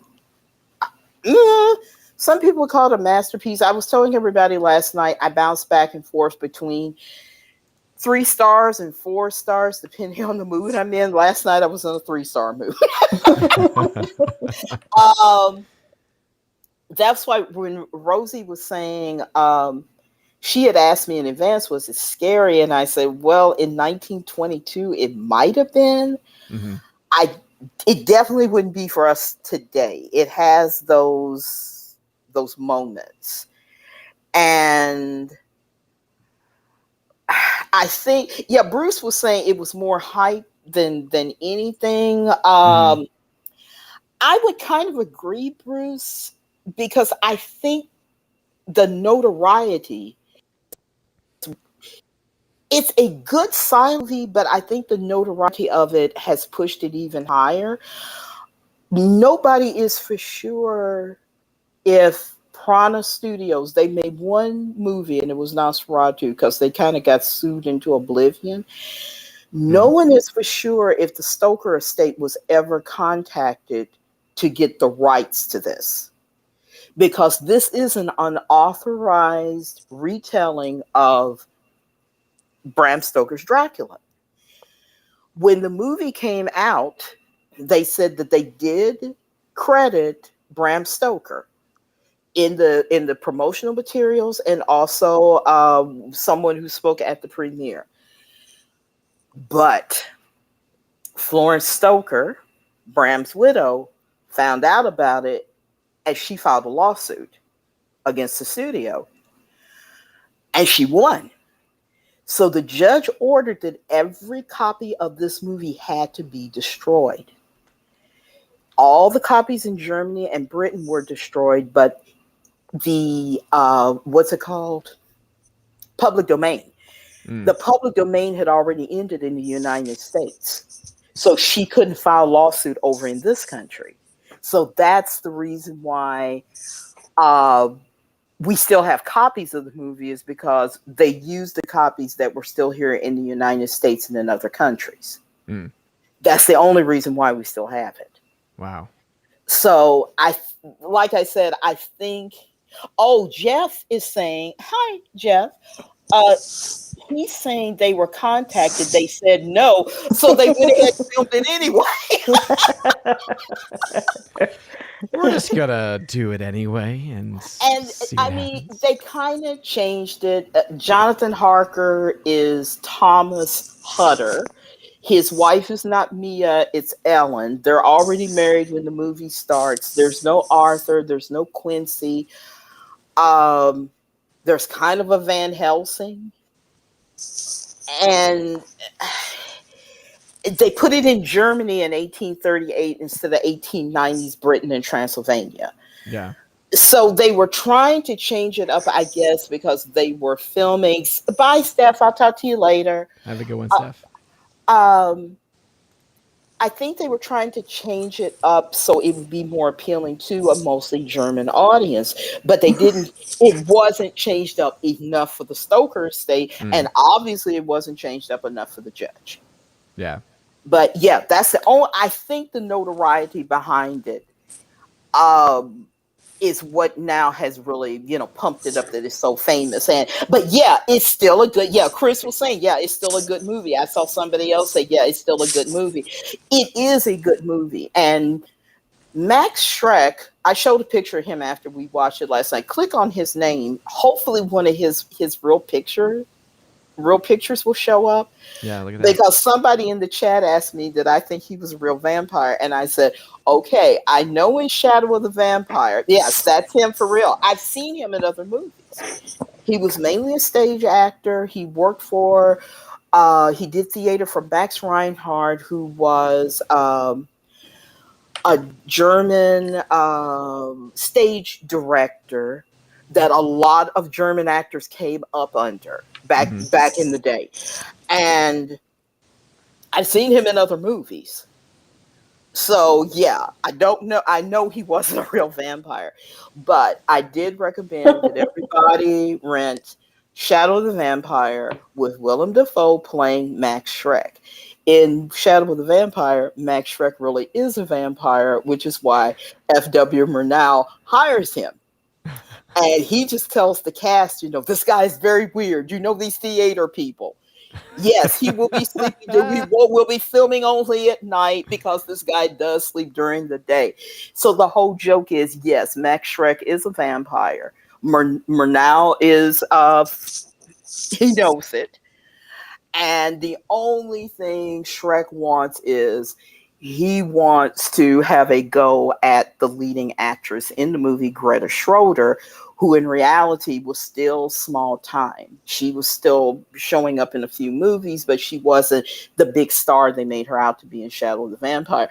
But Shadow of the Vampire is just so off the charts. And it's Willem Dafoe. So right there, high recommendation. And John Malkovich plays F.W. Murnau, and I think Cary Elwes shows up. I can't remember what character he played, though. But it's, yes, definitely a highly fictionalized version of the making of the movie. But so that's Shadow of the Vampire? Shadow of the Vampire, yeah. They should have just said he was being a method actor. That's pretty much what they were saying. He came from Max Reinhardt. They're all method actors. You know how they are. Excuse me. So yeah, Cary Elwes is Fritz Arno, Catherine McCormick, Greta Schroeder, Eddie Izzard, Gustav. Eddie Izzard. Oh, I forgot he was in it. It's been a while since I've seen it. Yeah. But yeah, this is one of Willem Dafoe's best movies. I don't know that if he got any nominations or not. If he didn't, he should have. Yeah. Because he's quite good in it. And there's just this one moment in there, because we all know in the audience that he's a vampire. But there's this one moment in there where he's fiddling around with the movie camera, and he looks at this one shot where it's a sunrise. And it's shot in such a way that you're realizing he hasn't seen a sunrise in centuries. And the way Dafoe plays it off is like you almost feel sorry for him until he starts eating a rat, a live rat. Yeah, he was nominated. 2001, he was nominated for Best Supporting Actor. Cool. Don't know who won that year, but yeah, he's that's Russell Crowe for Gladiator. Yes. Oh wait, sorry. No, Benicio del Toro, because I was looking in the wrong category. Benicio del Toro for Traffic won Best Supporting. Oh, and I know he won because there's a photo. Boy, this is getting really off track, but there's a photograph of Russell. Julia Roberts won for Erin Brockovich. Yep. I forgot who. Marcia Gay Harden for Pollock. Oh, that's Ed Harris. It's about the painter. Okay. Pollock. I forgot who won. Okay, so she won. All right, and then we've got what's his name, Javier. Yeah. There's this photograph of all of them. They're holding their Oscars, and me and my younger sister kept saying, it looks like they brought some homeless guy in and put him in a tux and said, here, hold this Oscar. He just did not. He's not an attractive man, and it's just.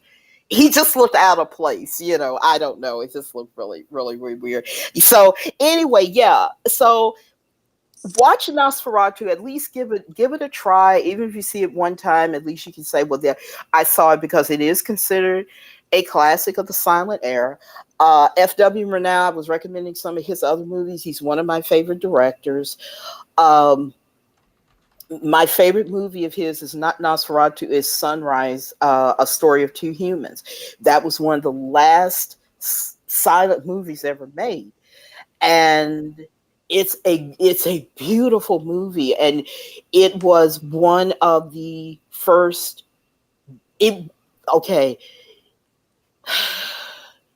Wings, I think, won Best Picture, popular vote.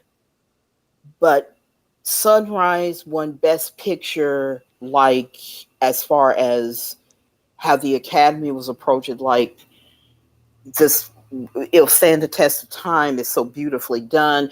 So you kind of had two winners, and I love both of them. But Sunrise is it just always gets to me every time I see it. But Murnau, yeah, he was such a great director. did come to the United States. Sunrise, he made it for a Hollywood studio. Died while filming, I think it was a movie called Taboo. I think he was in Tahiti. Died in a car accident, I think, and he was homosexual, and they knew about it in Germany and also here in Hollywood. And it was like, no, he pumps out good movies. We just won't let anybody know that he's homosexual. So yeah, these people that think everything these days is, we did the first this, we did the first that, and it's like, no. So and his Faust is magnificent. Yeah, 3 Oscars.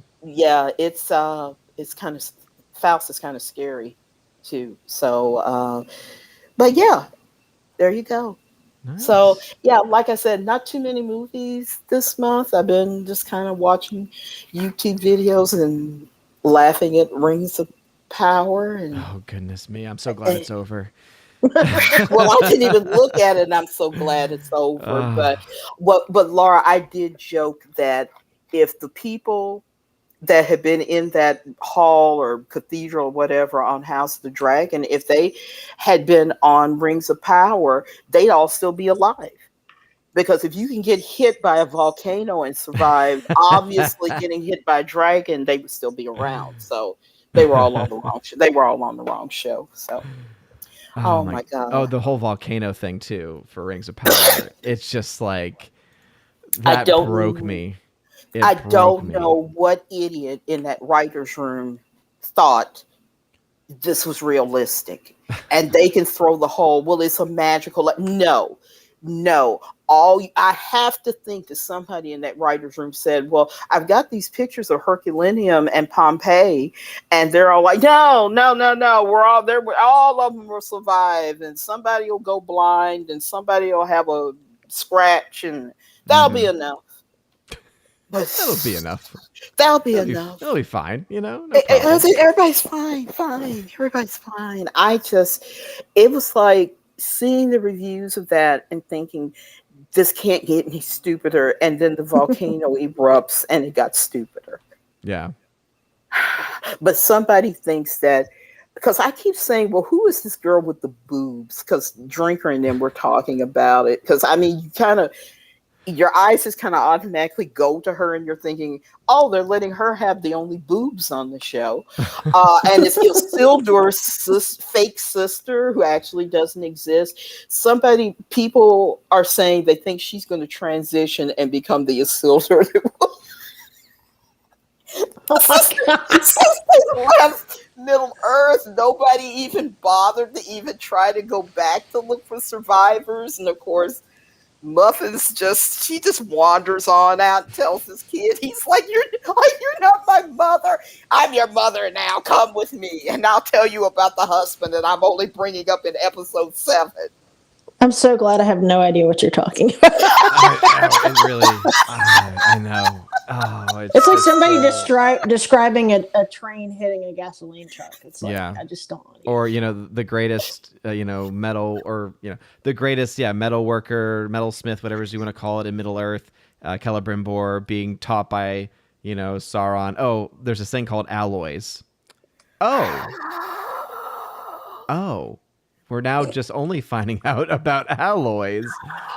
Oh, so bad. And then, of course, the episode's title was Alloyed. I heard that. I forgot what YouTubers said. Yeah. Are they kidding? They were laughing about that. They're like, aren't we clever? We named it after this major revelation. That was, oh my God. Look on Odin's face just now. It's like his life just left his body. Like, I just can't. I'm not watching the show, but I know enough about it from the reviewers. And there's one YouTube, a new YouTubers that I found. Like I said, I found a lot. Their channel is called Eat Garbage. And they would do a live watch. They would have everybody, sync up at the same time on Amazon. And I would just sit and listen to them. And one episode, they just kept saying, I hate this show. I hate this show. I hate this show. And I'm like, Okay, but what's happening? Well, hey, as Father Lucas said, at least Amazon was faithful to Tolkien's work.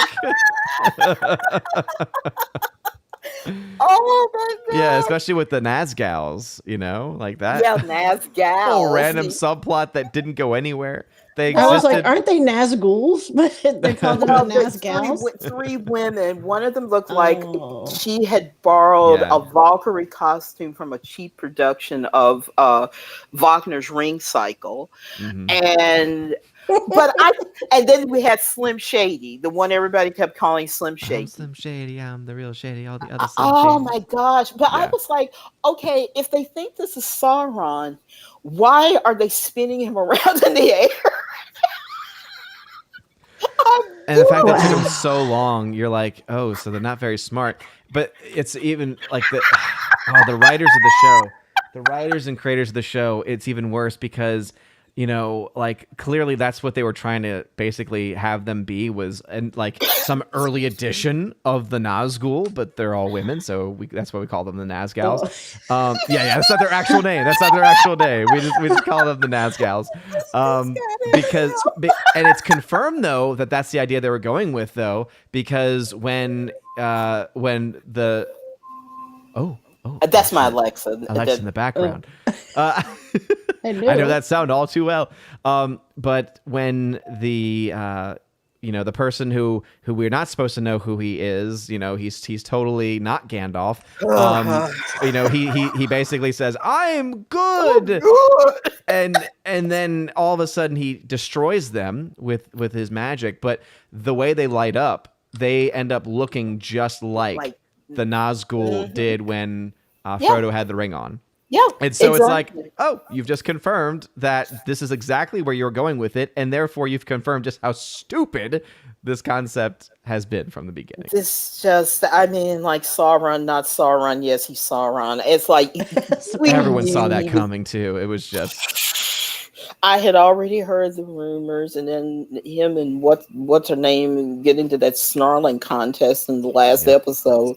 Yep. And I'm like, you have got to be the stupidest elf in existence at this point. And when somebody played that one moment when they said, well, where's Halbrand? And she says, well, he's gone, and I don't think he'll ever be back, or we'll never see him again. My follow-up question would have been, why are you telling us this? Why did he leave? What happened? That would have been my follow-up. But these idiots are just like, oh, okay, let's go make these cheap-looking rings that look like they came out of a pinball machine. Oh, no. But before that, we need to get the purest silver and the purest gold. And so what we're going to do is that knife that you've been hanging on to, the one from your brother. Yeah, the one from your brother that you like. Yeah, it happens to be made from gold and silver. So we're going to put the whole knife and melt the whole knife because we need pure gold and pure silver, which means that the knife blade itself is made out of either gold, which it's not because it doesn't look like gold, or silver, which, okay, so silver weapons, got it. We're hunting, was it werewolves now? But I think that also, like, this episode, to me, is in a lot of ways kind of... Now, hear me out. It's like the Game of Thrones Season 8 last episode. And I say that because the show was bad from the beginning, like Rings of Power, but there were a lot of people who, when Season 8 was going on, they said, I'm going to let this go where it's going to go. And let's just see where it goes. And they were still holding on to all the previous seasons and all the things that they loved and everything. But the last episode is when anyone who they had left started to go, okay, this is it. And I can't defend it anymore. Yeah. And I think that's what the last episode of season 1 was for a lot of people. They're like, oh, okay. Yeah, I can't really defend this anymore. It's just, I bless anybody that watched it to review it. Same with She-Hulk.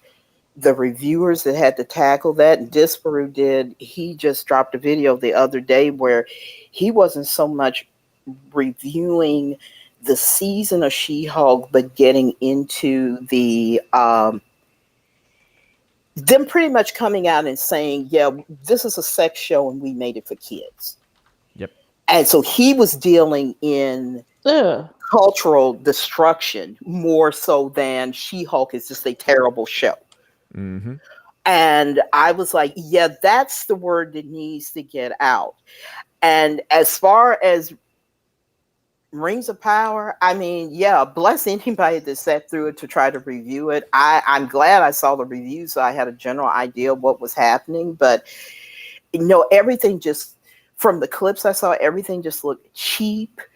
And I hate saying community theater, but it's not like community theaters got $1 billion to say, yes, we're going to put on a big production. Yeah. But it looked cheap. It looked ratty. You knew they were trying to copy a lot from the Jackson trilogy. I never thought I would see something that would make me think, yeah, The Hobbit. And looking back, the Hobbit trilogy wasn't that bad.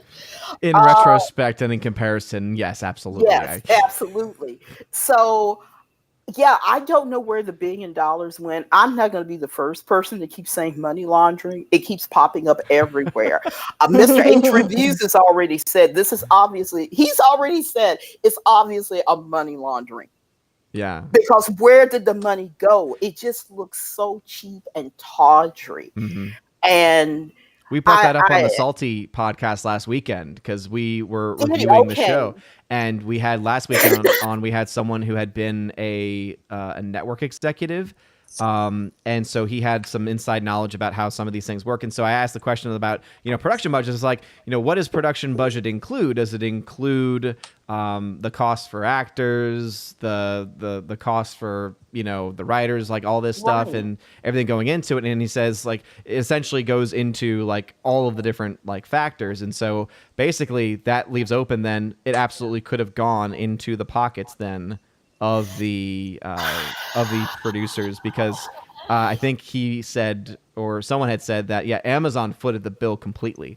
So all the people listed as like producers, executive producers, normally you would find, in most cases, you would find them putting some money up, but because this had guaranteed money, so I think a lot of people should probably say, I want to see the financials. And, if I was am I a shareholder in Amazon? I'm trying to think, because I get those little like, I'm in Stash Investments, and sometimes they do bonus stock every week.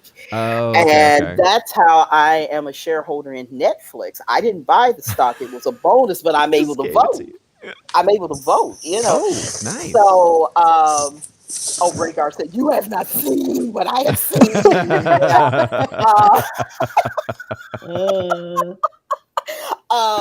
But I keep thinking I might be a shareholder in Amazon, and if so, I'm voting negative down the entire board if I am, because I'm like, you're wasting my my investment in you.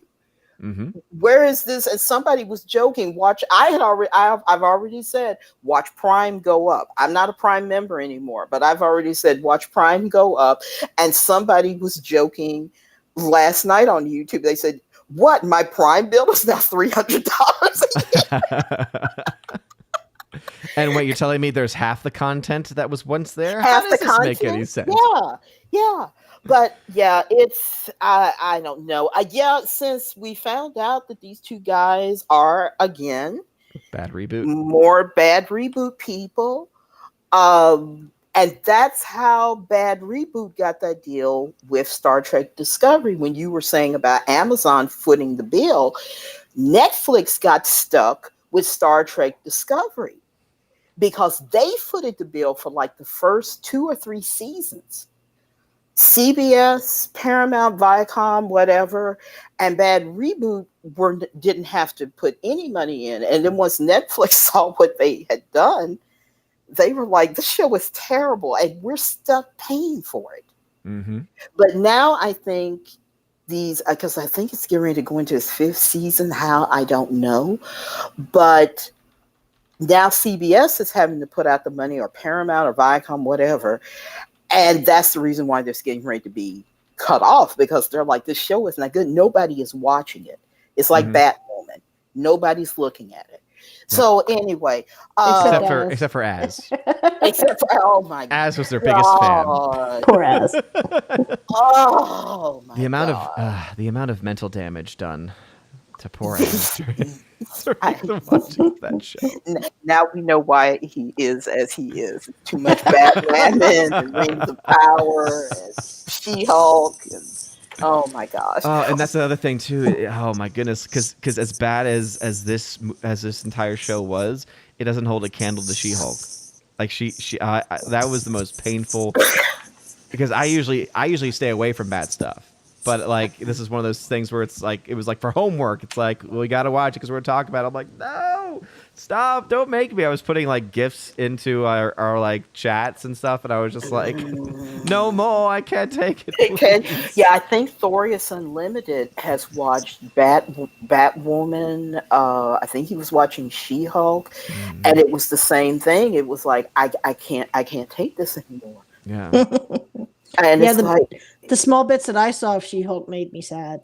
Yeah. So and you know, if you don't know how to write a legal show, you bring on people that were either lawyers or are currently lawyers, and you use them as consultants. Because even me, with my limited law experience, one of the things I said was you cannot put a drunk on the stand when they're drunk. That evidence is not legal.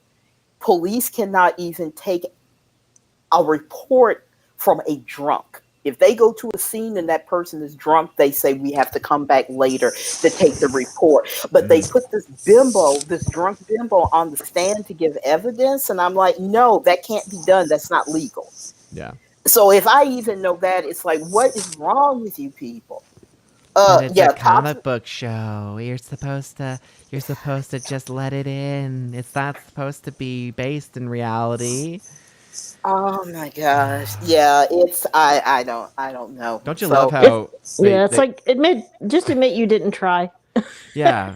But don't you love how also they put in so many real world things that no one asked for, but then the real world things that probably should be in there to have it make sense, they actively go against. So it's like having it make sense from like this legal perspective, like the thing that you just mentioned. They're like, no, we're not going to do that.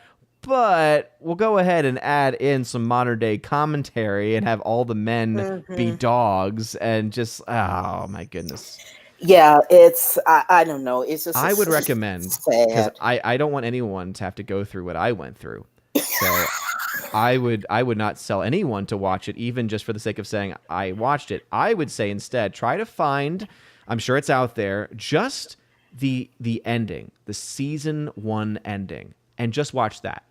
That, to me, will be everything you'll need to know about the show, and it will tell you all that you need to know about why that show has done some mental damage to all of us who have unfortunately watched it. Had to look at it, yeah.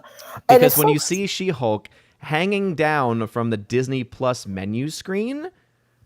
Oh, I saw the clip from that. You start to go, excuse me?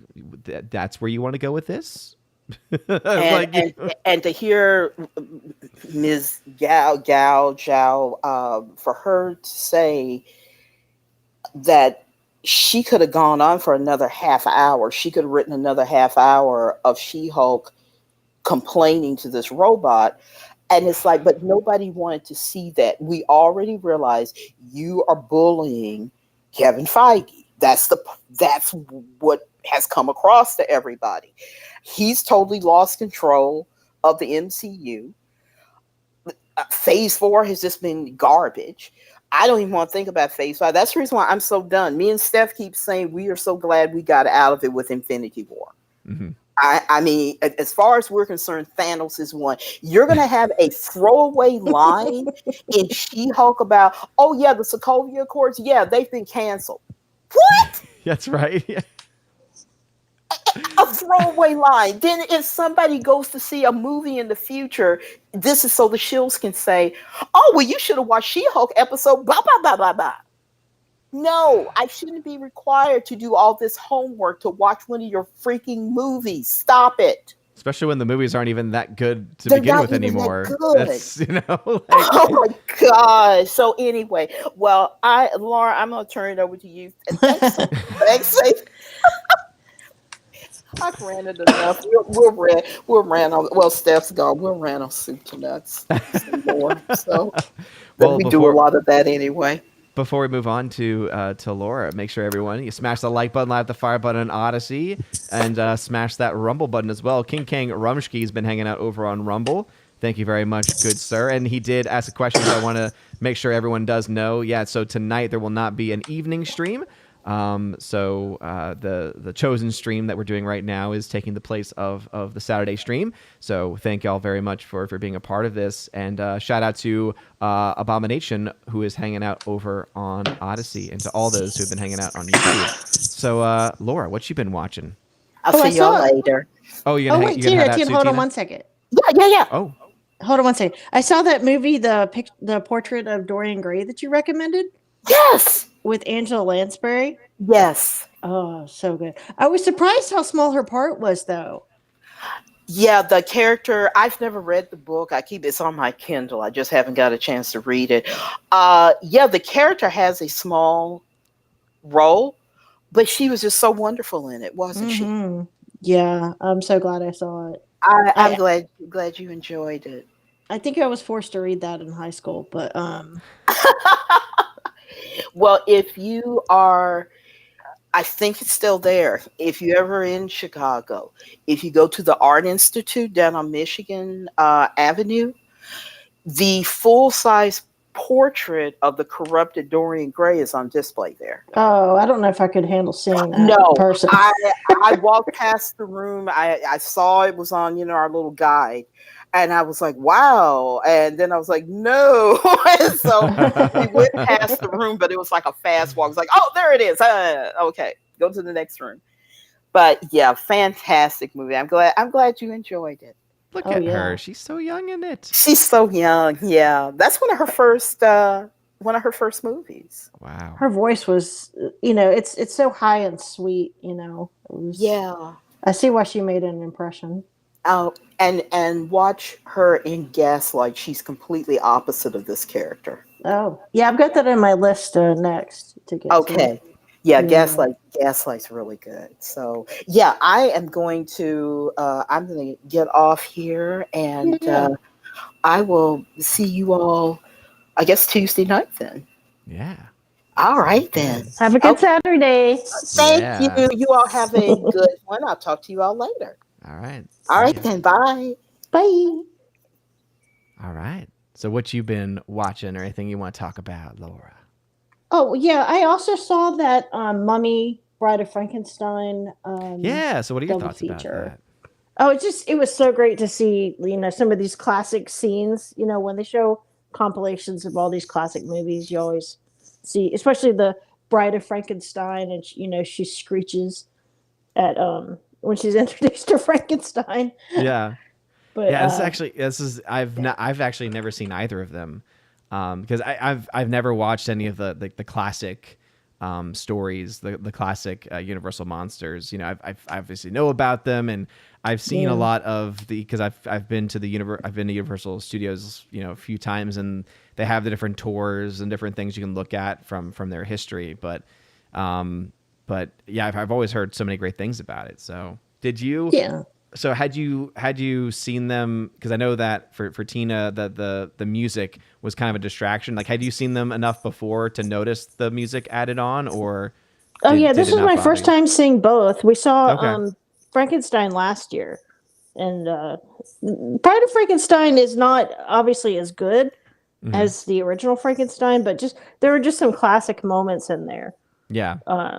That I was like, I'm glad I saw that in a theater. Yeah. So did you notice any, at least especially from like The Mummy, did you notice any of the music changes or anything like that? Like, would it have been distracting? Because I'm wondering, because like Tina had mentioned, whether it was the version that was on digital that may have had it, but also there's been always different versions, right? Because they do different transfers of the movie, different, they'll have like a brand new transfer, and they'll update it right as they're doing it. So I'm wondering if it's the newer ones and not the older ones, because she said that she had like the Blu-ray set from, or the Blu-ray set from like several years ago. So I'm wondering if in the redoing of the film, if they changed it, or if it was just the showing that she ended up going to see it. Yeah, I did notice some of the things that she mentioned, like, when they go back in and add the sounds of people like walking or things, it did seem to be a bit off. Like the background sounds were just like way too loud. But I didn't notice anything weird as far as the music was concerned. Okay.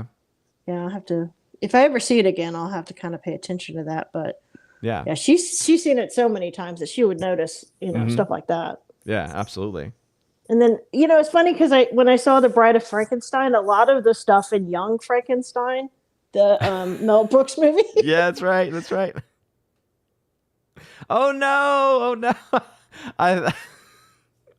So unfortunately, for some reason, Laura's connection has been. I don't know why it keeps doing it. Laura, I don't know why it keeps kicking you out.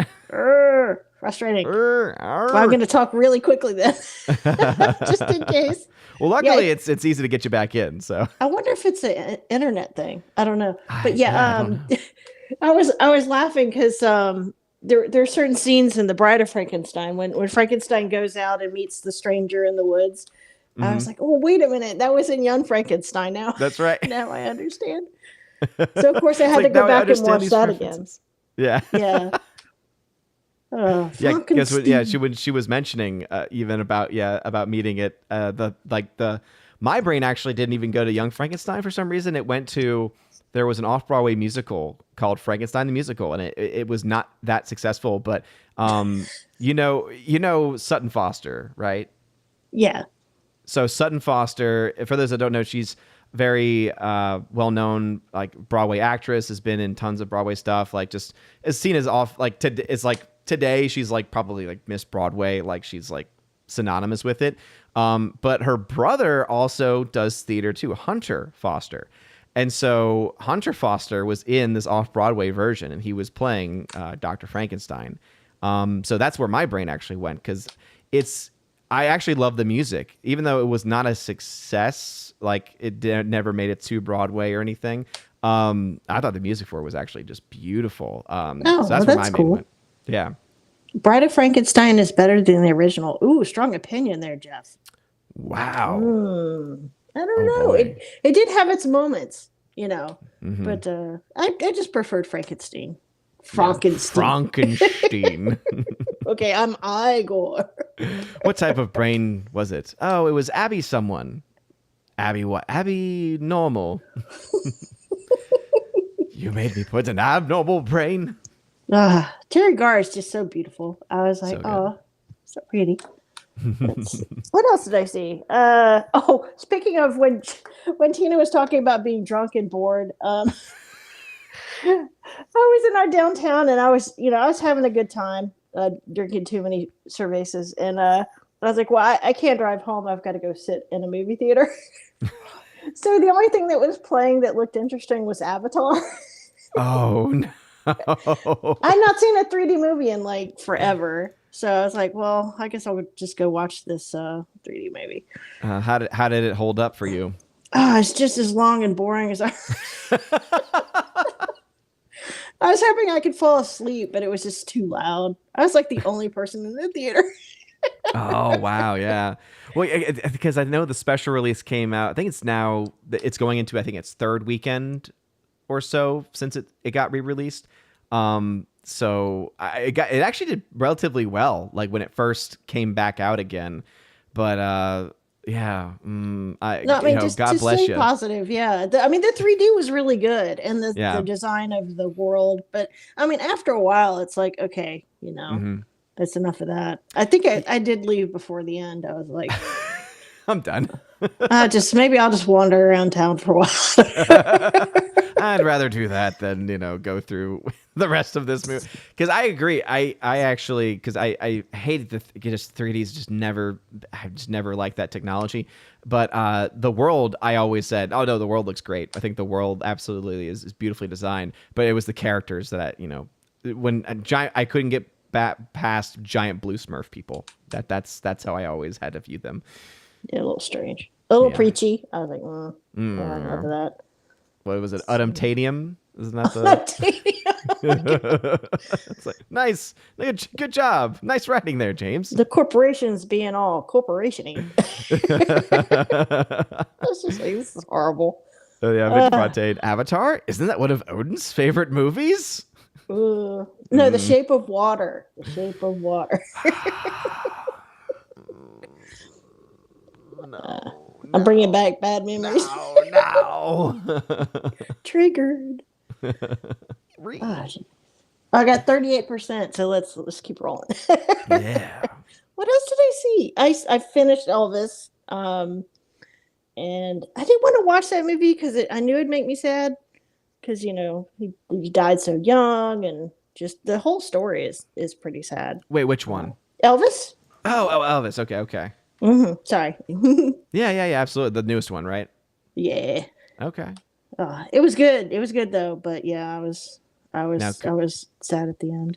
Now, how much of the scenery did Tom Hanks chew up when he was on screen? I compared the Elvis. I compared what's his Butler's performance in Elvis. I forget the actor's name.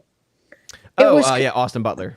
Yeah, Austin Butler, and then that horrible performance that Tom Hanks gave. Yeah. I compared it to like having Jar Jar Binks next to Liam Neeson in Phantom Menace. That's good. I love it. Yeah, in episode 1. Yeah. Oh, so bad. Yeah. I just kept like turning the volume down when Tom Hanks would talk. I'd just be like, I can't. I can only barely get through the trailer. You're both like little children. Ooh. Yeah, my mom loved Elvis. We were like back to school shopping or something. It was me and my sister were with my mom at Sears when I was like 7 years old. And some lady just was like in a panic crying and came running up to my mom and was like, Elvis is dead. And then my mom's crying and this lady's crying. And my mom could like barely drive us home. We had to leave back to school shopping because Elvis had passed. And I was just like, she was just despondent for days. I was like, oh, jeez, poor mom. Wow. I'll just never forget that moment. Yeah. Well, there's certain things that happen, and you just remember every single detail about where you were, because obviously, terrible. Yeah, I guess, for me, the biggest event, of course, would be 9/11. So I just remember being in middle school, and I just remember so many things about that day specifically. And it's just, it's crazy how those events stick with us in that way. Yeah, she had just seen him. He had come to Charlotte, which is where I grew up. It was very recent. She had like just seen him, so she was happy. She got, that last concert. But she has so much memorabilia. I think my sister all has it now. But yeah, so that was a difficult watch for me. I was thinking about my mom. Yeah. And having creepy Tom Hanks doesn't help. Oh no. The Jar Jar Binks of the movie. Someone had mentioned, or the Gollum of Elvis. God. Well, let's see. What else did let me get my little list here. I did watch that RRR movie on Netflix. Yeah. Oh, so fun. Yeah. After Elvis, I was like, I gotta watch something. Yeah. Fun. Oh yeah, and when you mention and like I think fun is the best way to describe the movie, because like there's some things in it where I'm like, okay, it's a bit. The thing I couldn't get past is to me it just sounded like they clearly DNR'd, like they just recorded the voices after, because the sound the voices just sounded so weird. Oh yeah, they didn't. They didn't do any English. And I think the other movie that I saw, they did the same thing. They just dubbed it. Well, that's the thing. That's just the thing, though, is that just even listening to it in the actual language with subtitles, it was something weird where like the language that they were actually speaking wasn't seeming to match up with their mouths. And I was like, wait, I guess like I kept checking. I'm like, no, this is set to the original language. Why is it look like, or why does it look and sound as if I'm not seeing and not, like seeing these things directly connected together? This doesn't make any sense. Oh, interesting. Yeah. Yeah, I mean, I enjoyed when I was just kind of looking for something to watch. I've seen like 2 or 3 other Bollywood movies, and they all are similar and just so entertaining. I mean, just the talent to be able to do stunts and dance and act and sing. Now, did you love the best way to describe it really is the arrest sequence? Did you love the arrest sequence in the movie? Oh, yeah. Well, I guess the best way to kill somebody is to fling a tiger onto them. I forgot about that. Dragon's still pretty cool. I don't know. It can't go. I know, right? But yeah, I'm glad somebody recommended it to me. I hope it gets, more stuff like this comes out. Mm-hmm. That's what we need instead of all the sad Elvis stuff. Yeah, exactly. And of course, House of the Dragon, but we kind of already talked about that. Mm-hmm. I can't believe people are spoiling it. People are so. I've done so good in avoiding spoilers. I know. And, but you get. It's funny, like especially in Gary Neurotic Stream. Yeah. He'll be talking about something, and he just kind of gets this kind of gleam in his eye, and he's like, "Oh, just wait." Just like he's like, "I know something you don't know." Oh, I'm like, oh my goodness, what's happening? What's going to happen? You don't want to get too attached to anybody. It's like they're going to be dragon food, I'm sure. Yeah, I know. It's like you're like, okay, well, by that reaction and just by the way that the show's been going, okay, well, someone's gonna die. At some point, someone's gonna have to die, and it's gonna have to be someone big, to some extent. So yeah, it's been a roller coaster with this show, right? Because it's still, for me, it's still under the shadow of season 8, Game of Thrones, and then. To me, episode 4, I've gone off enough about that episode. I just can't really get past. And then the most recent one, though, the thing with the feet, I was like, really? I was like, you don't have to. That was a little icky. Yeah. Well, it's also like it can still like because people are saying, well, that's the reason why they're doing it is because they want you to be. It's like they already had that effect when he was looking at her feet before anything else. That creep factor was already there. They could have cut away and we could have known what was, but it's like, for some reason, people, I guess, in Hollywood and some audiences feel like you need to see these things in order to feel these different emotions. It's like, no. There are so many clever ways of being able to convey certain things, I never need to see that. Yeah. It's like, no, it's like you can just imply that he likes feet and move on because that is more than enough to tell us how creepy he is. We don't need to see anything else. The chat is just on fire right now. I know. Talking about the feet. People are just like, oh. I know. The man with support. Yep. Yeah. Probably. Yeah, absolutely. And this one's, how to feed your dragon. Feed them, people. Feed them, people. Oh, I've been having a good time lately because I forgot that Superman and Lois, that TV show, I forgot it had a second season. Oh, yeah. I still need to catch up because I still didn't get through season 1 because I like it a lot, but it was a show that it took me a while to like get the episodes, and then I think I'm still 5 or 6 episodes into season 1. But I had that same experience actually with Stargirl. Because I really liked season 1 of Stargirl, and then when I checked back, I was like, "Oh, I missed season 2." So then I watched that. I was like, "Oh, it's not as good as the first season, but it's okay." And now season 3 is coming out. So, and like Walking Dead, because it's kind of the final season. I tried to get back. I tried. I have no idea what's going on though. I was like, "Oh, geez." I can only imagine because so much always happened every season, and there's been so many seasons. I would have to go. I think I stopped watching like 3 seasons ago.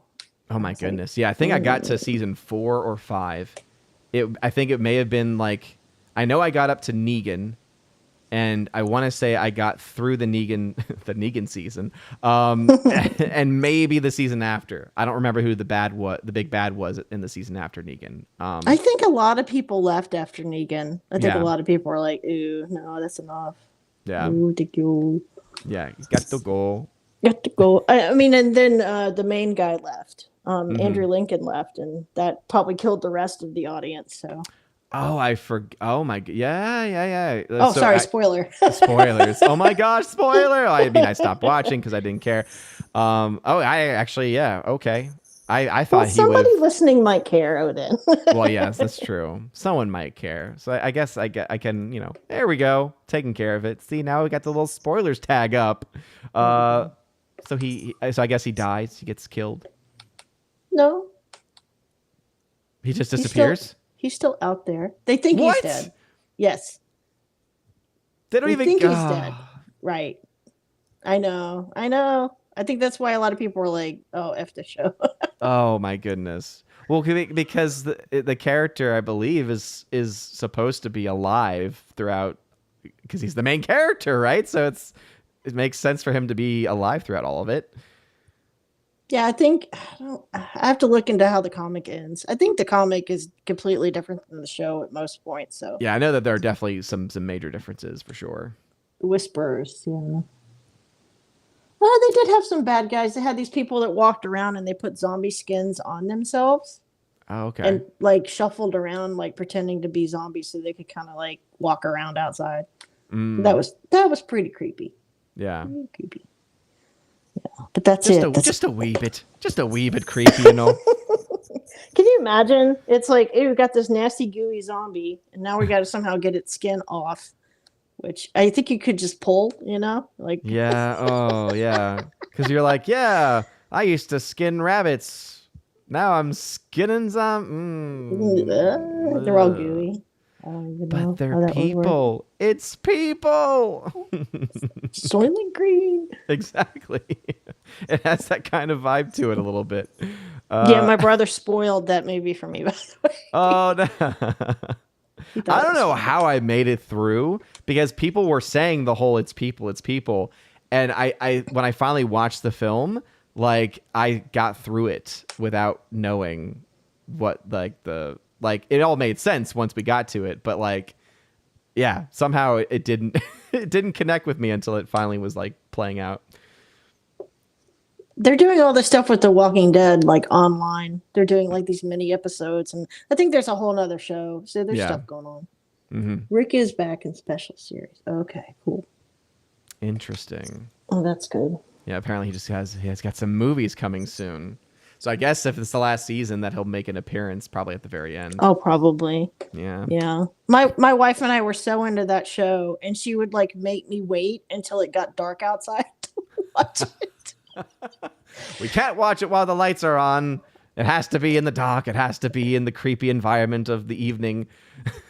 We got in so many fights about that. I was like, it's on right now. Just go watch it.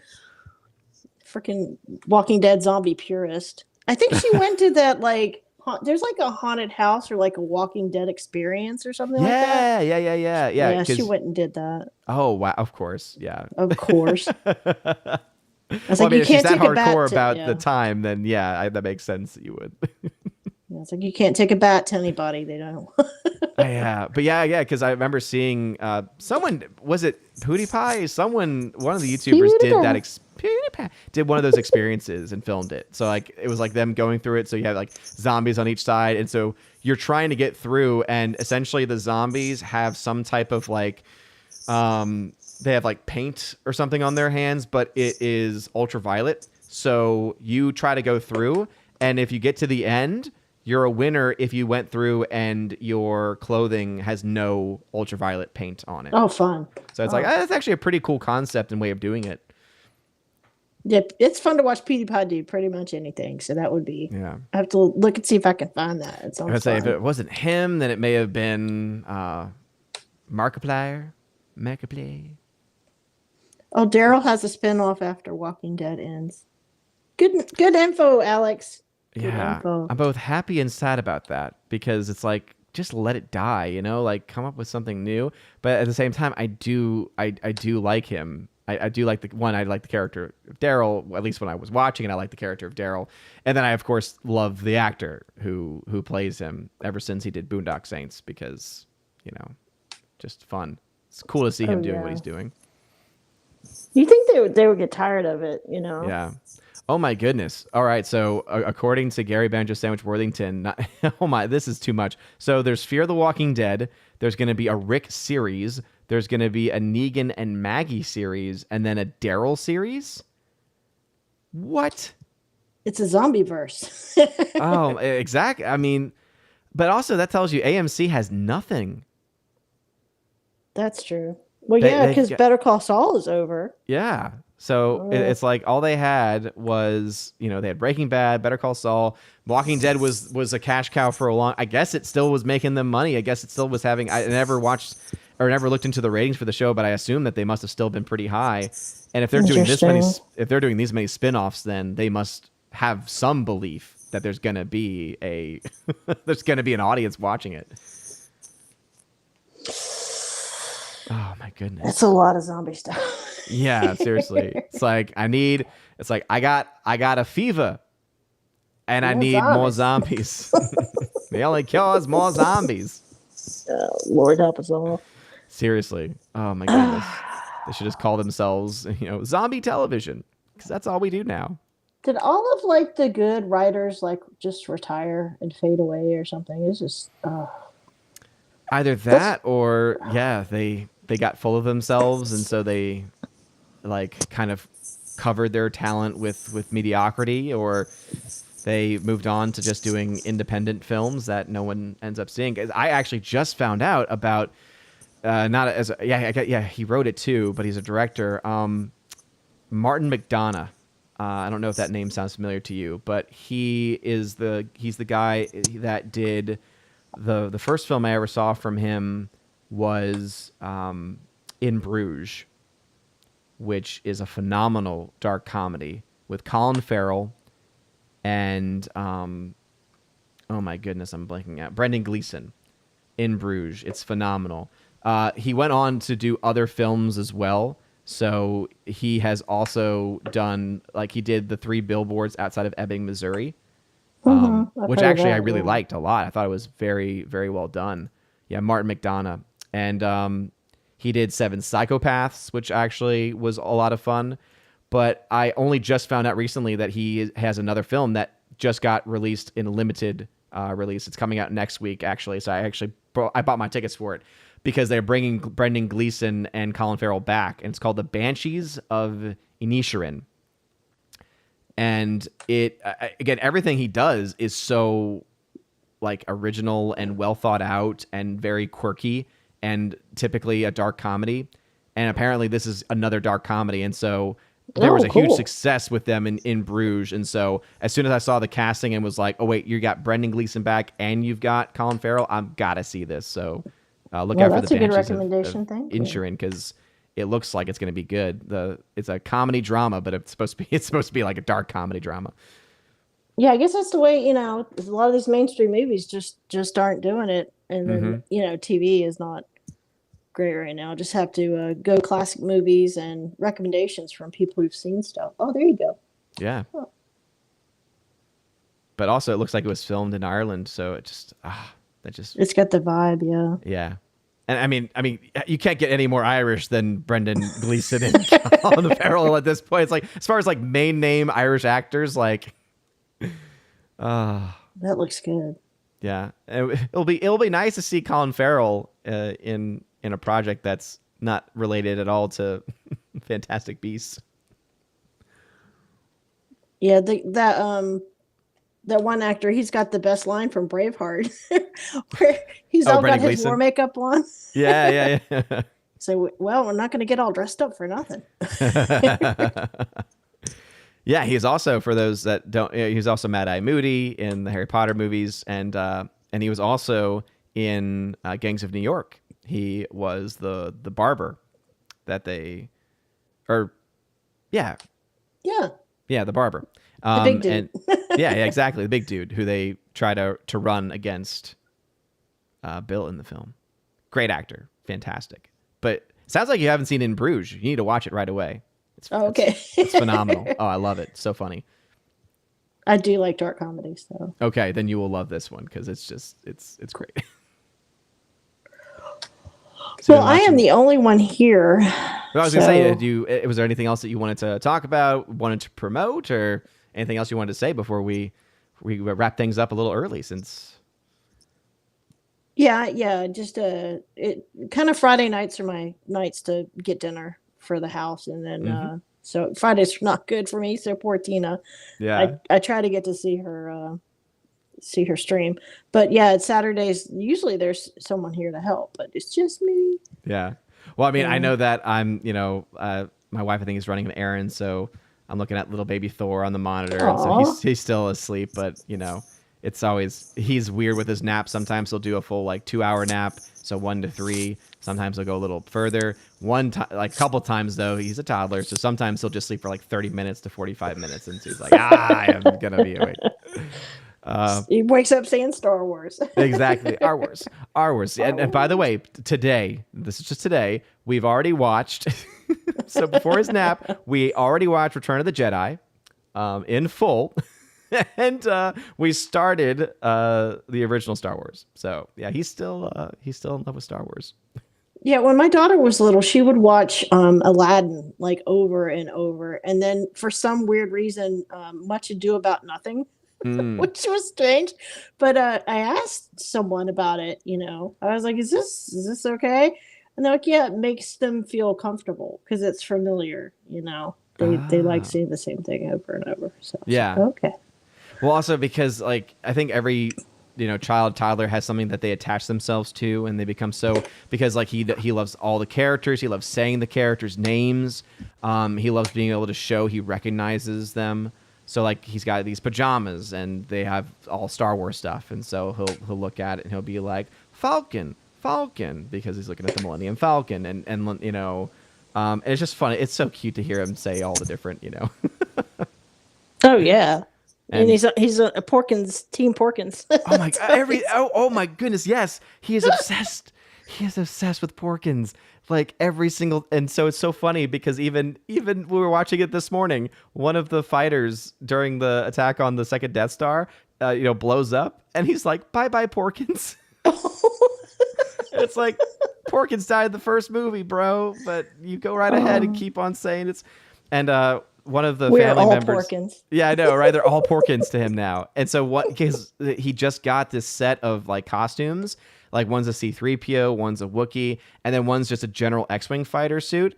And so he sees it, and he's like, it was like Porkins suit. So he connects anything that is an X-Wing pilot with Porkins. It's so funny. That's so adorable. Raising them right, Odin. Raising them right. I'm trying. Yeah, someone mentioned the Clone Wars. We're trying to keep him away from television shows and anything fast-paced. Bluey was the one exception, and the only reason why is because we know the impact that fast-moving imagery, this really started, I think, back with SpongeBob. I think may have been one of the first ones to do it, where it's no more than 5 seconds that an image will stay on, and that can have an impact on the developmental mind. So that's why we're very, very supportive of his watching of Star Wars, because it's a movie, so it's long length. Most of the scenes are longer, and so they don't have as much of that movement back and forth unless there's action going on, of course. So that's why we kind of compromise and say, okay, we'll allow this one, but we're very cautious about the other stuff because we want to wait for him to be a little older before we introduce him to some of the more fast-paced shows.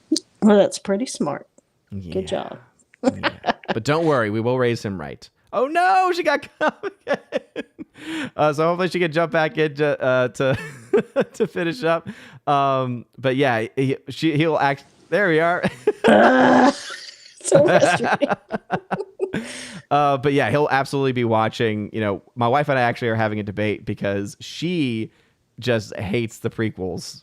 I love them because I think they're just funny. I just love just the different moments and stuff, and the lines, of course, from episode 2 with everything with sand and everything about it is just fantastic. But my wife is like, no, let's not show him those. But she's at least agreed that we're not going to show him any of the new stuff. There's only 2 characters that we've acknowledged from the new stuff, and I'm okay with it. One is BB-8. It's kind of hard to get away from that because it's a big soccer ball. Yeah, exactly. It's a big soccer ball, and also if you get most of Star Wars things now, they have some new characters in it, and so a lot of people have been getting him like books and stuff. And so I just try to skip over a lot of like any of the newer stuff. And so sometimes they'll see things though. So it's like, okay, BB-8, we'll stick with BB-8. And then Porgs. Because, it's like, okay, we'll have that. But everything else, it's like, nope, all original trilogy, because we have a lot of baby Yoda stuff, but we just call him Yoda. We're like, yeah, look, it's Yoda. Yeah, he'd probably like the Mandalorian, I imagine. Yeah. But we're gonna try and keep him away from that stuff. Try to keep him away from that nonsense. That's hilarious. But yeah, anything you wanted to say before we head out? Oh no, I just hope everybody has a good Saturday. Yeah. Happy times. Absolutely. Did you pre-order your Top Gun Maverick? I did not. I don't have any space for physical media, so I have the movies that you gave me. I put them up in little display racks, so they're kind of like decorative. Oh, nice. Yeah, because Paramount, because as some people know, like I sometimes will get movies from studios, and I was so surprised when they said, "Oh yeah, you're getting this one," because I figured this one would be claimed by a lot of other channels bigger than mine, and so I was just amazed where I was like, "Oh, I'm actually getting this," so I'll be able to give this one away in the future. It's gonna be a fight. Yeah, it will be, I think. Yeah, but I pre-ordered the Steelbook. And I think it already got sold out. So I think I was able to get 2 copies of that. So I'll be able to have one to give away. I'll have this to give away. And hopefully they get, re-released some more of the Steelbook versions because I know people like to, collect those things and everything. But I will take a digital code if anyone has one. I think I can do that. Actually, yes, because this, we'll talk, Laura. We'll talk. But since you are on here and you are also part of the giveaways channel, some things to look forward to on the giveaways channel. I'm going to give you a sneak peek, and also the people watching. So Clockwork Orange on 4K with a slipcover. This is a big one. Alfred Hitchcock Classic Collection. Oh, yeah. Rear Window, Vertigo, Psycho, The Birds. That'll be a big one. Ones. Yeah. Wonderful Life. It's a Wonderful Life on 4K. If you ever come to California, I'll take you to where The Birds was filmed, and we can run down the street. I don't know if I want to, because I would probably, if I see a bird, I'd be like, no, this is where it happened. This is where it all happened. That movie terrifies me still. It just I know, like, if I watched it now, it wouldn't be, but the Stanley Kubrick 4K collection. Nice. Yeah. Of course, Bullet Train on 4K Steel. That was fun. I love this movie. And then Top Gun Maverick, of course. Of course. Little sneak peek there. I should be watching this one tonight. By the way, just a reminder, no evening stream tonight. I think that my wife and I will probably end up watching this because she didn't get to see it. And so I'll try and watch some of the behind the scenes features too, because you need to rectify that right now. Yes. Oh yes. I am kind of upset though, because this is just the Blu-ray, but this is not a good selling point, I think. Over 30 minutes of special features. Is that not typical? Is that well, I think it is typical, but it's like I look at that, I'm like, over 30 minutes. So what? It's like 45 minutes of special. Like, I want hours. I want hours of jet footage and everything. Like the Lord of the Rings stuff. Yeah. I know, exactly. Give me everything. So I'm wondering if the 4K will be different, but the Lord of the Rings, you could make a movie of the behind the scenes stuff. Oh yeah. Oh, absolutely. For sure. Victor Fontaine said he put in his order for the Top Gun 2 movie 4K Steelbook. Yeah, I know there was the collector's edition set that was like $150. I'm assuming that thing got sold out, but yeah, that's when I was like, I mean, I kind of want to get it, but it's tough. Gary says dogfight for Top Gun 2. Oh yeah, absolutely. So yes, the people who want it will have to first be able to get in a jet or a plane, and yeah, we'll have to have a dogfight, or we'll have to find a game that is easily accessible where you can fly a plane and have a dogfight in the game, and then the winner gets it. That'd be a fun thing to do.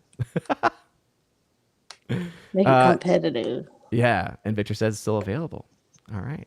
Well, Laura, thank you very much Yeah, for. thanks for having me on. Yeah, thanks for continuing to be support of the channel and to continue to be awesome in the modern Major General. The modern Major General. Yeah, just don't yell at me in a live stream. We're all good. Otherwise, Oh, I'm out. I know, right? It's like I'll be like, love you, man. Love how you a dare you. bunch, but I'm out. How dare you? How dare you say that? you. How dare you? How dare you? Yeah, I feel that I do make mistakes. This does happen. I always try to apologize as quickly as I can when I do make mistakes. When I misread something in the chat. But yeah. Oh no, we're all good. Yeah. Oh, if I had a problem with you, I would not do it on a live stream. I would take it behind the scenes. Yes, you would. I'd be like, Odin. You'd be like, my dearest Odin. What last week you said some words I have taken issue with. You've cut me to the quick. Yes, you've cut me to the quick. Using a bunch of old fancy words.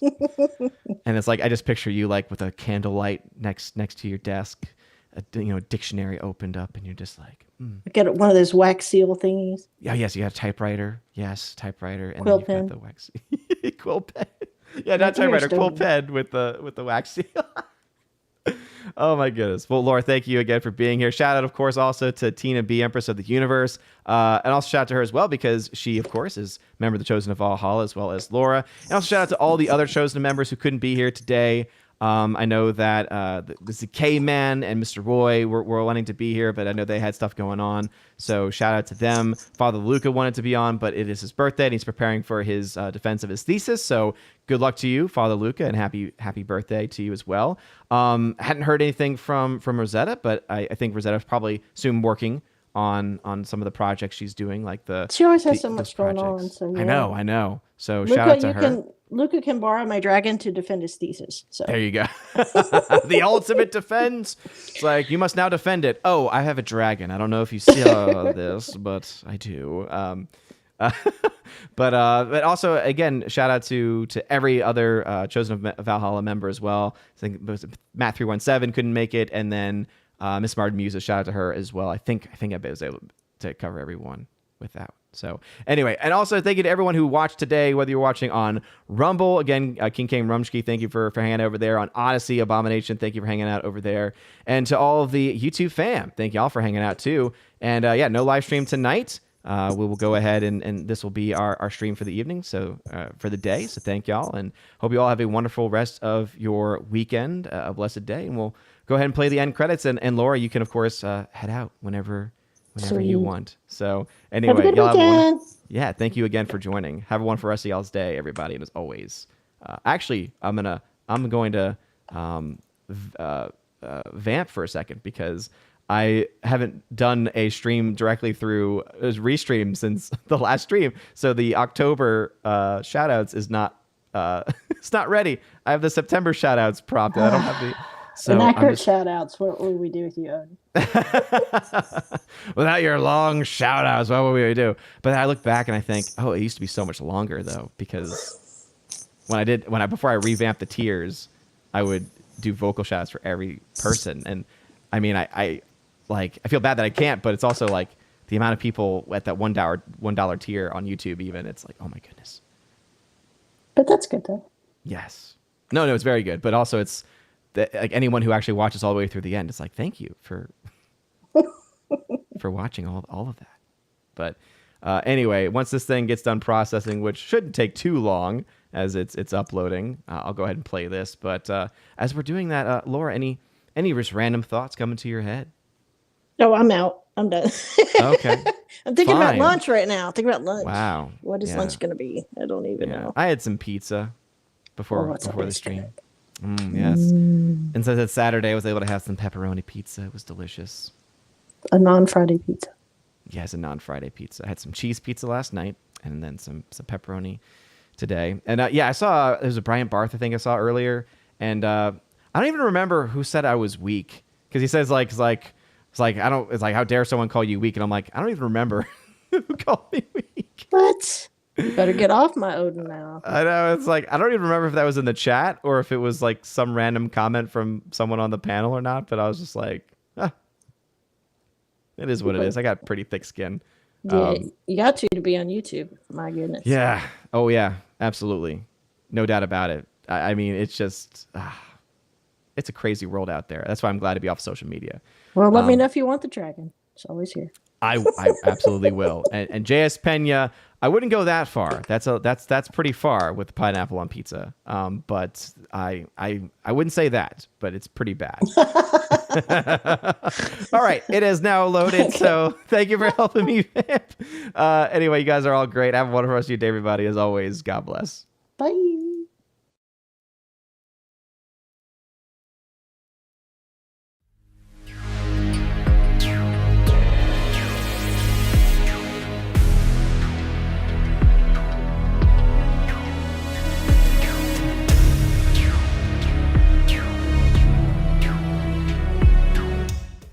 And now for a huge special shout out to all of my locals, Patreon, and Subscribestar members at the Keeper of the Bifrost level and above. Starting off with Patreon, Father Luca Illick, Garrett Searles, Joe Horn, Jaime Ari Hymason, Jeff Toon, Jonathan Carney, Laura, the Modern Major General Story, Orange Hat Reviews, who you can check out over on YouTube at the channel with the same name, Rosetta Allen, who also has a YouTube channel called Eagle Rider, and Miss Martin Muses, who also has a YouTube channel by the same name. Thank y'all very much, my Patreon supporters, and also for my Subscribestar peeps, Matt317, who you can check out over on Twitch at Matt317, Storm Tracker, The R, Fast Reaction, Mr. Roy, J-Rod the Beer Guru, and ZK-Man, who you can check out over at xtheboundaries.co. And lastly, my locals members, Miss Minnesota Hockey Fan, How About a Hockey Player, UAB Mad Dog, Mike Jackson for the win, J.H. Schwalbach, and the great lawyer Robert Barnes. Thank you all so very much for your support. If you would like for your name to be shouted out at the end of every live stream and video, please make sure to check out the top link in the video description where you can sign up over on Patreon, Subscribestar, or Locals. You get access to things not only like shoutouts, but also to giveaways of 4Ks and Blu-rays, an exclusive podcast that I do with John the Flick Pick Flickinger every single month, and also the Chosen of Valhalla live stream for my Chosen of Valhalla members, which we do once a month, and it is a lot of fun. So all of this and plenty of more content, check out those links in the link tree in that top comment down below. You guys are all amazing and beautiful people. Hope you all have a wonderful rest of your day. A blessed October to everyone out there. Blessed month of the Blessed Virgin Mary. And as always, God bless.